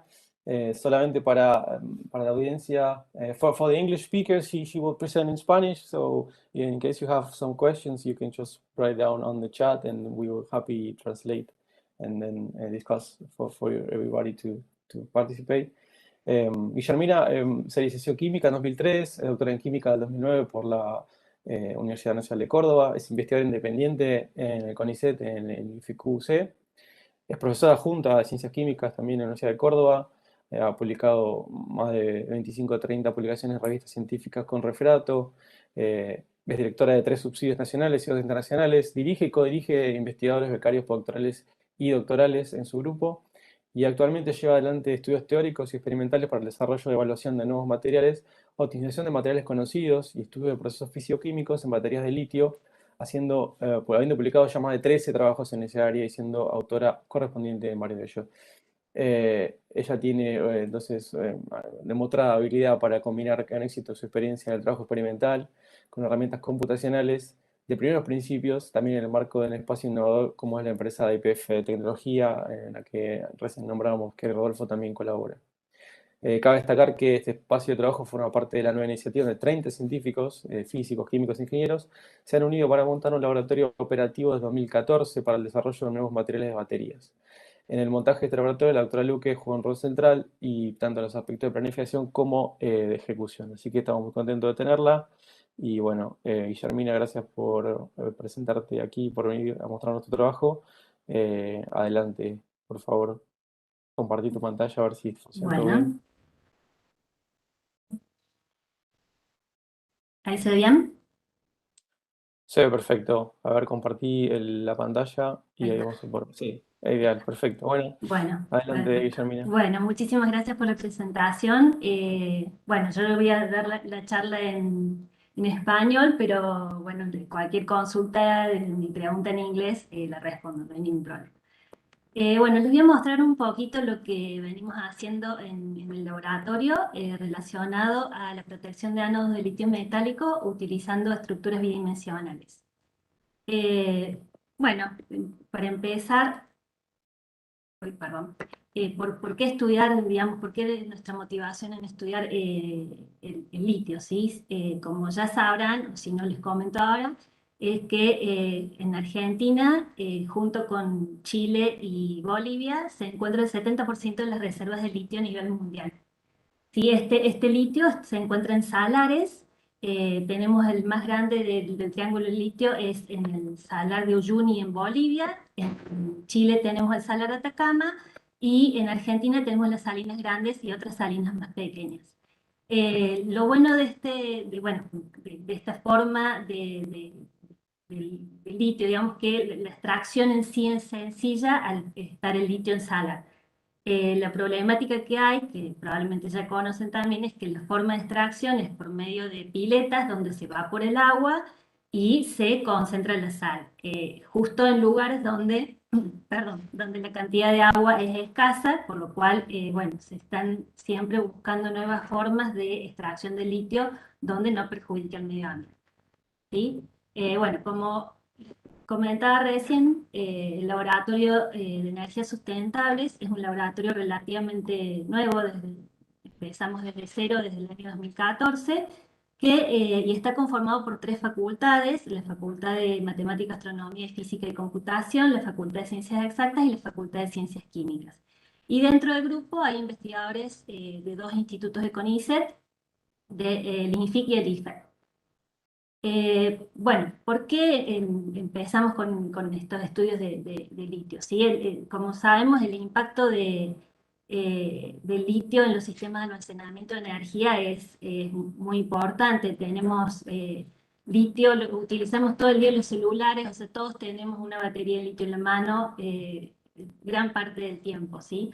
Y entonces el litio tiene juega un papel muy importante en el almacenamiento de energía para energías renovables, ¿sí? Como la solar y eólica, que ambas no son continuas. Entonces necesitamos, cuando se genera la energía, cuando hay viento y cuando hay sol, y se genera la energía, almacenarla para después utilizarla en el momento que nosotros requiramos.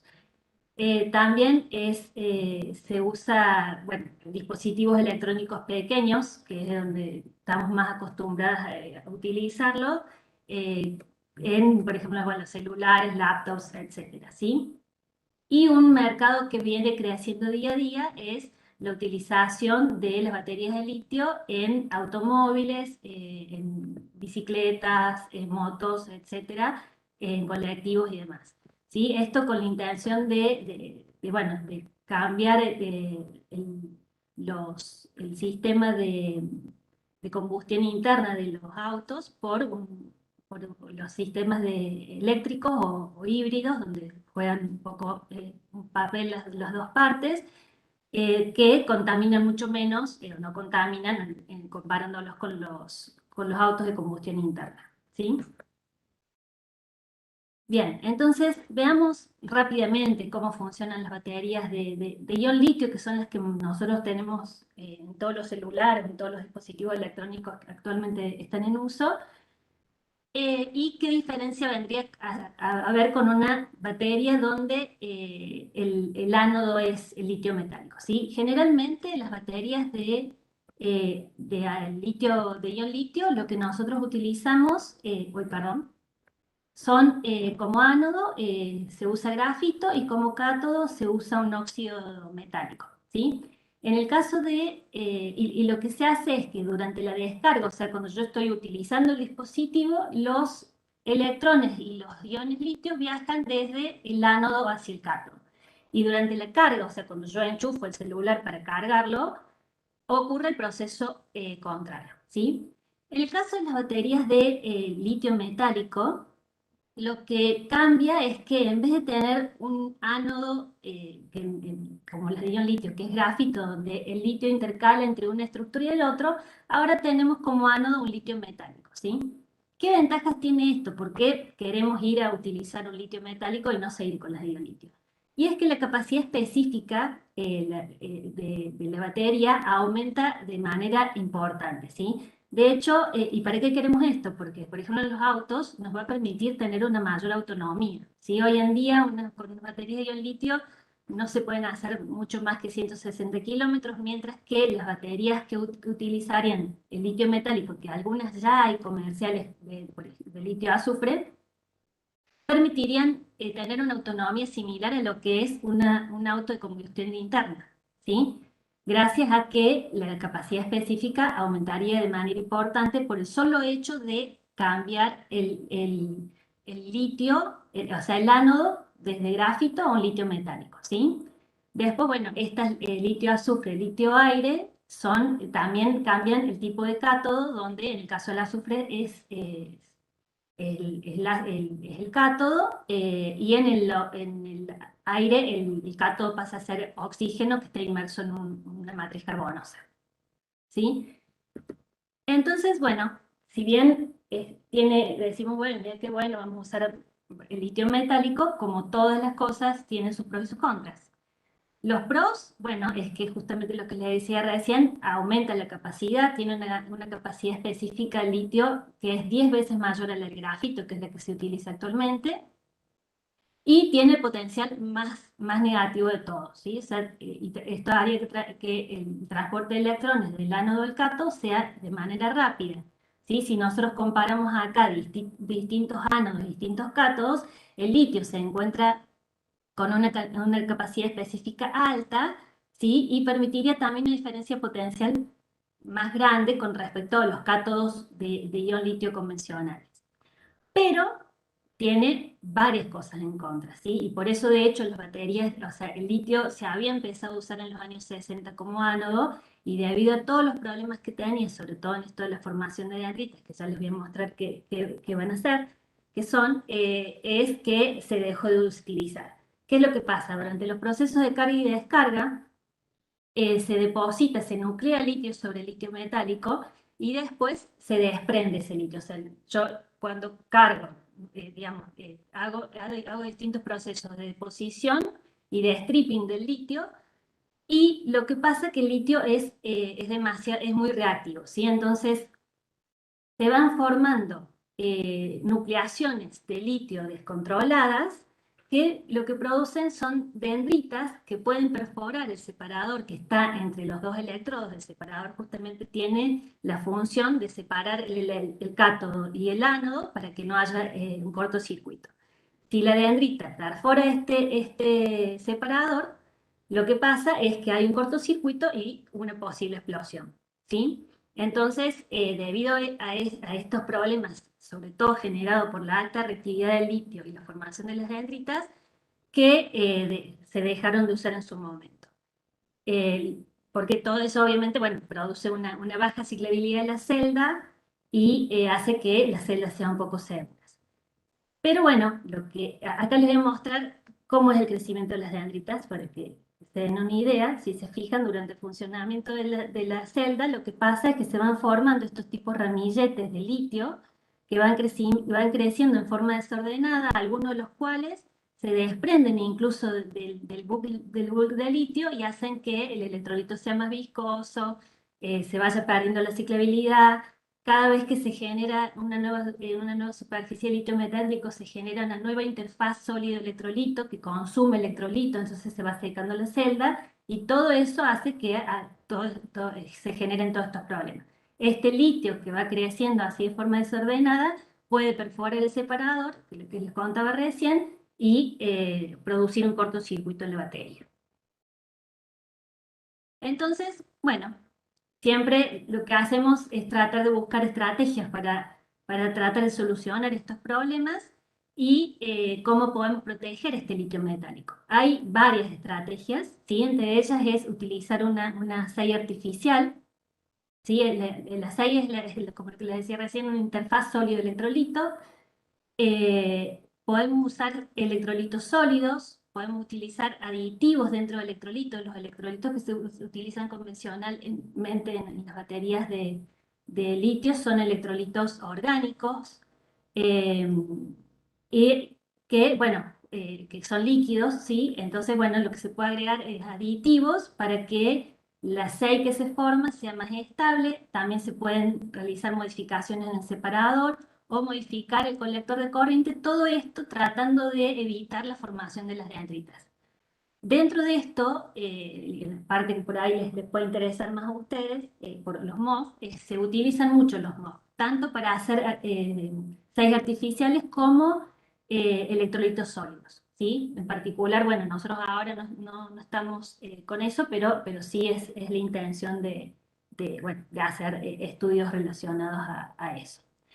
Entonces, bueno, ¿qué tiene de ventaja una sella artificial con respecto a una sella espontánea? La sella espontánea es la que se forma por la descomposición del electrolito, ¿sí? Que generalmente son o éteres o carbonatos. Después, ¿qué pasa? Esa sella que se forma de manera espontánea es desordenada, sobre ella se forma el litio que se deposita también de forma desordenada y ahí es donde empieza este crecimiento tridimensional del litio formando las dendritas. La intención de una SEI artificial es que la deposición de litio sobre esta superficie sea más bien controlada, bidimensional y que forme una SEI estable que no se esté generando todo el tiempo una nueva SEI con los ciclos de carga y descarga y que se mantenga en el tiempo, ¿sí? Evitando que se formen estas formaciones tridimensionales de litio, formaciones dendríticas. Entonces, bueno, ya por supuesto hay varios estudios, entre ellos, uno de ellos plantean la utilización de nitriuros de carbono para ser utilizadas como sellas artificiales.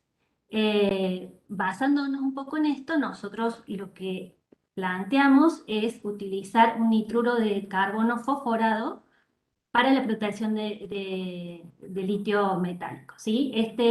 Para la síntesis del nitruro de carbono fosforado se utiliza urea, fosfato de amonio y se realiza térmicamente, en 500 grados centígrados por 2 horas, se obtiene luego la muestra.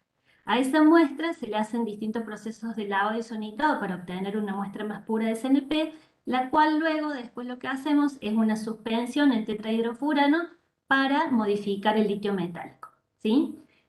Para modificar el litio metálico nosotros utilizamos celdas, o sea, las celdas en las cuales hacemos las medidas electroquímicas son las celdas tipo botón, que son las celditas estas, no sé si lo ven ahí, las celdas como las del motherboard, las 3032. ¿Y cómo son estas celdas? Bueno, las celdas tienen los dos electrodos, ¿sí? En este caso, para hacer los estudios de litio se utilizan celdas simétricas donde los dos partes son litio y litio, ¿sí? Y lo que se hace es, en particular en este caso, modificar este litio, la superficie de litio, con la suspensión de CNP en THF, ¿sí?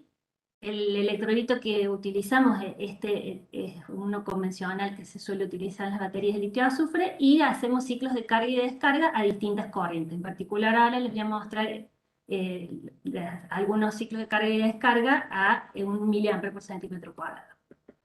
Con las medidas electroquímicas lo que podemos hacer con los perfiles de potencia-tiempo es ver cómo son esos procesos de nucleación y crecimiento de las dendritas, cómo es la nucleación y el stripping del litio sobre las distintas superficies.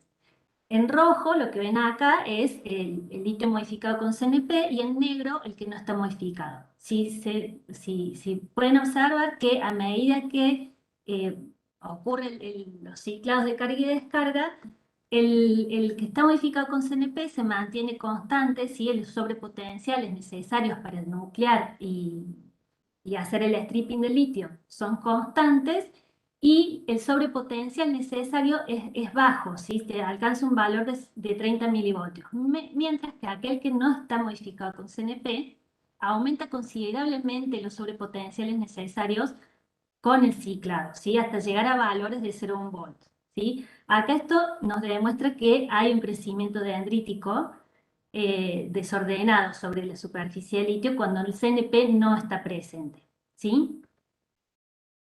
Lo que queríamos ver es, bueno, qué hace que el CNP, que este crecimiento sea más bien ordenado, digamos, la nucleación del litio sea más bien ordenado y no tengamos esta formación de dendritas. Si nosotros comparamos las los XPS de los electrodos sin CNP con aquellos con CNP, lo que podemos ver es que tenemos la sal que es parte del electrolito, es Litsfi, que tiene esta estructura. Y si se fijan, sin CNP tenemos una formación de nitruro de litio. Estos son, son celdas post-ciclado, o sea, después de que se hizo el ciclado que les mostraba en la filmina anterior, se desarma la celda y se hace XPS, ¿sí? Y tenemos los nitrógenos de la sal. Con el CNP, aparte del nitrógeno de la sal, tenemos el nitrógeno piridínico del CNP, ¿sí? Y es importante esto ver que a pesar de que luego de los ciclados seguimos manteniendo este nitrógeno, o sea que la estructura del CNP no se rompió. En el caso del flúor, que proviene, fíjense también, este flúor proviene de la sal, sin CNP vemos que tenemos el flúor de la sal y un fluoruro de litio que es parte de la 6, ¿sí? Cuando se forma la 6, como yo les comentaba antes, una descomposición del electrolito sobre el litio metálico que es muy reactivo y se forman distintas cosas, ¿sí? Entre ellas se forma el fluoruro de litio. En el caso del CNP, lo que es interesante ver es que la cantidad de fluoruro de litio, digamos, en relación con Litsfi, con el fluoruro de Litsfi, es mucho mayor, ¿sí? Entonces, bueno, eso es interesante para ver cómo es la formación de la 6 en un caso con respecto al otro. Y a su vez, si vemos, obviamente el fósforo se ve solo contiene CNP, vemos que a pesar, nuevamente, que a pesar de los procesos de carga y descarga, aún se observa el fósforo, por lo cual la estructura esta CNP se mantiene durante los ciclados, ¿sí? Lo que vemos acá es la proporción de cada uno de los distintos elementos, ¿sí? Sin CNP y con CNP. También lo que realizamos fue un decapado por distintos tiempos de la superficie para ver cómo cambiaba para abajo, digamos, ¿sí? O sea, tengo la superficie, voy haciendo decapados y veo si hay una modificación de la 6 y demás, ¿sí? Entonces, bueno, lo que podemos ver de los estudios que hemos hecho hasta ahora, porque estos son estudios que estamos realizando hoy en día, es que en el caso del litio modificado con CNP, tenemos un mayor, digamos, un mayor contenido de litio en la 6, ¿sí? Y que ese litio, en su gran mayoría, como vimos del espectro anterior, el fluoruro de litio lo que le da un perfil más homogéneo e inorgánico, ¿sí? Luego lo que realizamos es, bueno, tratar de entender cómo es esta interacción de litio con la superficie, ¿sí? Para eso hicimos algunos cálculos de FT, de cálculos ab inicio, para ver cómo es la estructura de bandas o la densidad de estados, la estructura electrónica de un nitruro de carbono. ¿Y qué pasa cuando dopamos, cuando ponemos fósforo en esa estructura de nitruro de carbono, ¿sí? Como podemos ver, la densidad de estado, los perfiles de densidad de estado cambian, ¿sí? El band gap es más chico en el caso del nitruro de carbono fosforado, y a su vez el mapa, el potencial electrostático, ¿sí? Nos muestra que hay distintas cargas superficiales, ¿sí? Por lo que vemos que el fósforo cambia la estructura electrónica, la presencia del fósforo cambia la estructura electrónica del nitruro de carbono, ¿sí? Entonces, ¿cómo es la interacción del litio con la superficie?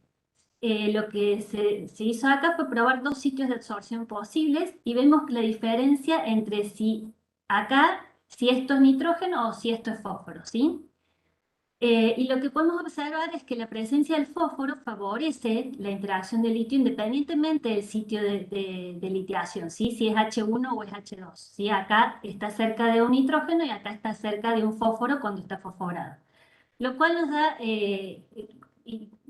da una indicación de que la presencia de fósforo favorece esta interacción, ya que la energía de absorción del litio en uno u otro lugar es más fuerte que en el caso del nitruro de carbono, sin el fósforo. Bueno, por último, es un poco las conclusiones que fui nombrando hasta recién, que por medio de los perfiles de carga y descarga en las celdas simétricas se pueden observar que en presencia del CNP los sobrepotenciales son menores y tengo una polarización más estable del potencial a medida que ocurre el ciclado. El CNP favorecería una deposición bidimensional de litio, favoreciendo la no formación de estas estructuras dendríticas que sí se forman cuando el CNP no está presente. Y por medio de XPS podemos ver que esta estructura CNP es estable, ya que se ven las señales tanto del nitrógeno piridínico como del fósforo, aún después de los ciclos de carga y descarga.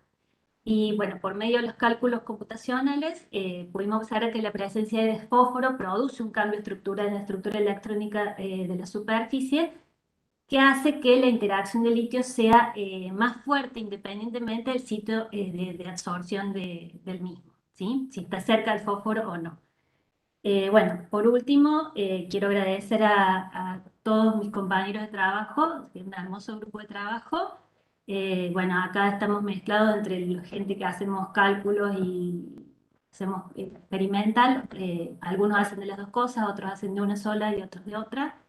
Y agradecer bueno, a todas las empresas que nos financian.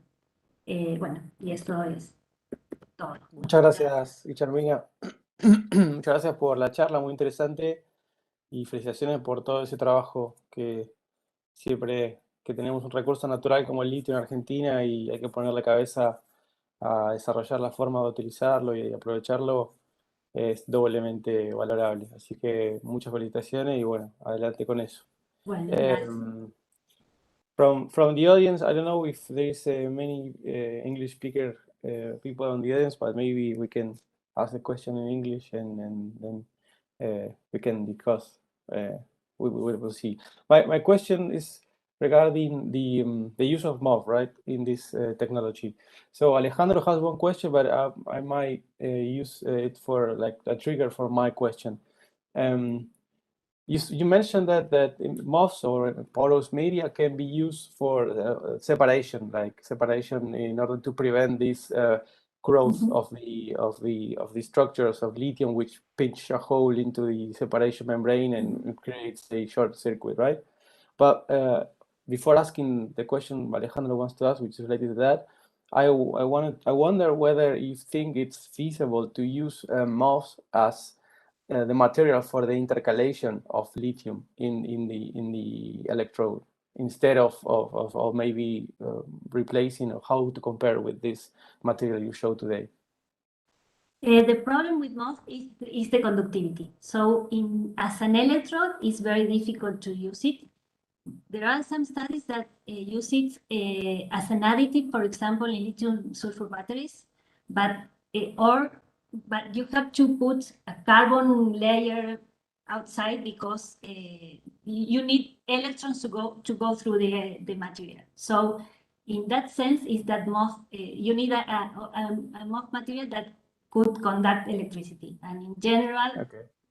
I'm not expert, you are the expert, but in general, they are not good conductors. Yeah, well, of course, traditionally the MOFs were isolating materials, but there has been some, maybe in the last 5 years, people reporting conductive MOF, either conductive by nature because of the structure of conductive, but also by doping the material with conductive molecules, which can render a conductive material. So maybe that's the one way to go. We shall look into it. In that case, I think, for example, in lithium sulfur batteries, MOF are used as additives in the cathode to try to, because the lithium sulfur batteries has the problem that polysulfides are generated during the charge and discharge, and MOFs, they are good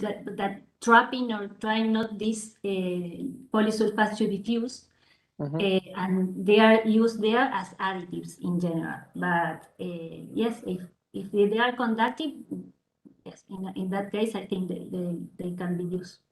Great. Well, we look into that. And then Alejandro wants to ask also in this regard. Alejandro wants to ask about if you were to use a porous solid as a separator, then what would be an ideal porous size? What kind of porous size would you prefer to have?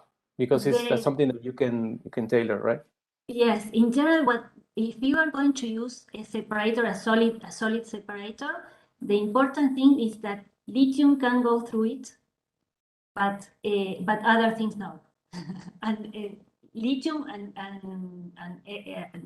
but other things don't. So selectively. The problem nowadays with solid electrolytes is that there still is something that they are starting to study, is very new, because there are also some problems that they don't know how is the interface between the lithium metal and the solid electrolyte. Because things happens also there, but they are not sure what is happening.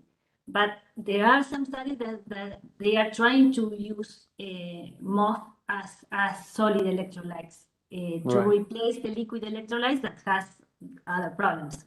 Right.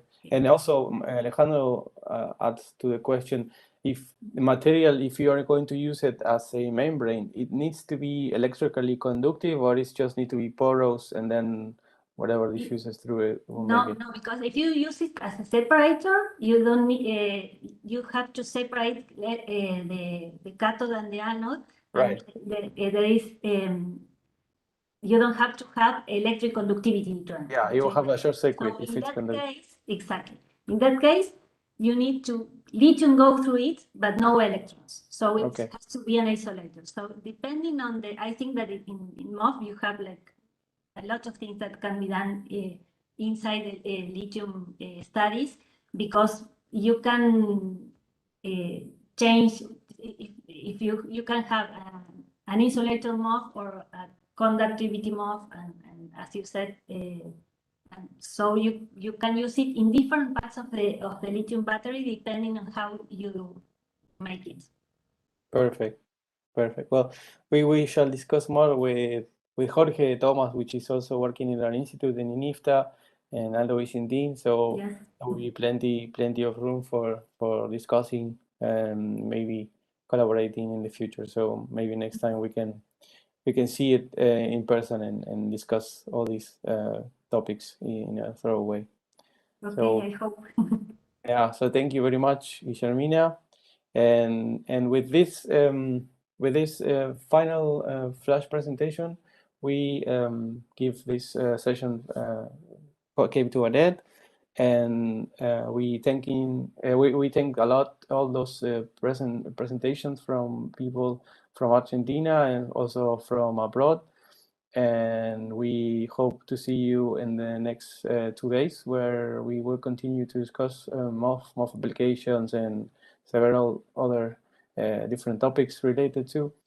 And especially in the afternoon, in maybe 1 hour, 1 hour and a half, we will have Patricia Orcajada. So we're really happy to have her here at the MOF symposium, and she will be giving a perspective on uses of MOF in biologically related applications, which is a really interesting topic, and we hope to see you all around. So los esperamos a la tarde en 1 horita y media para la perspectiva de Patricia. Y bueno, gracias a todos por estar y bueno, nos vemos enseguida. Así que hasta luego en nombre del comité y bueno. Muchas gracias. Hasta luego. Cerramos. Gracias, nos vemos. Chao, hasta luego. Gracias.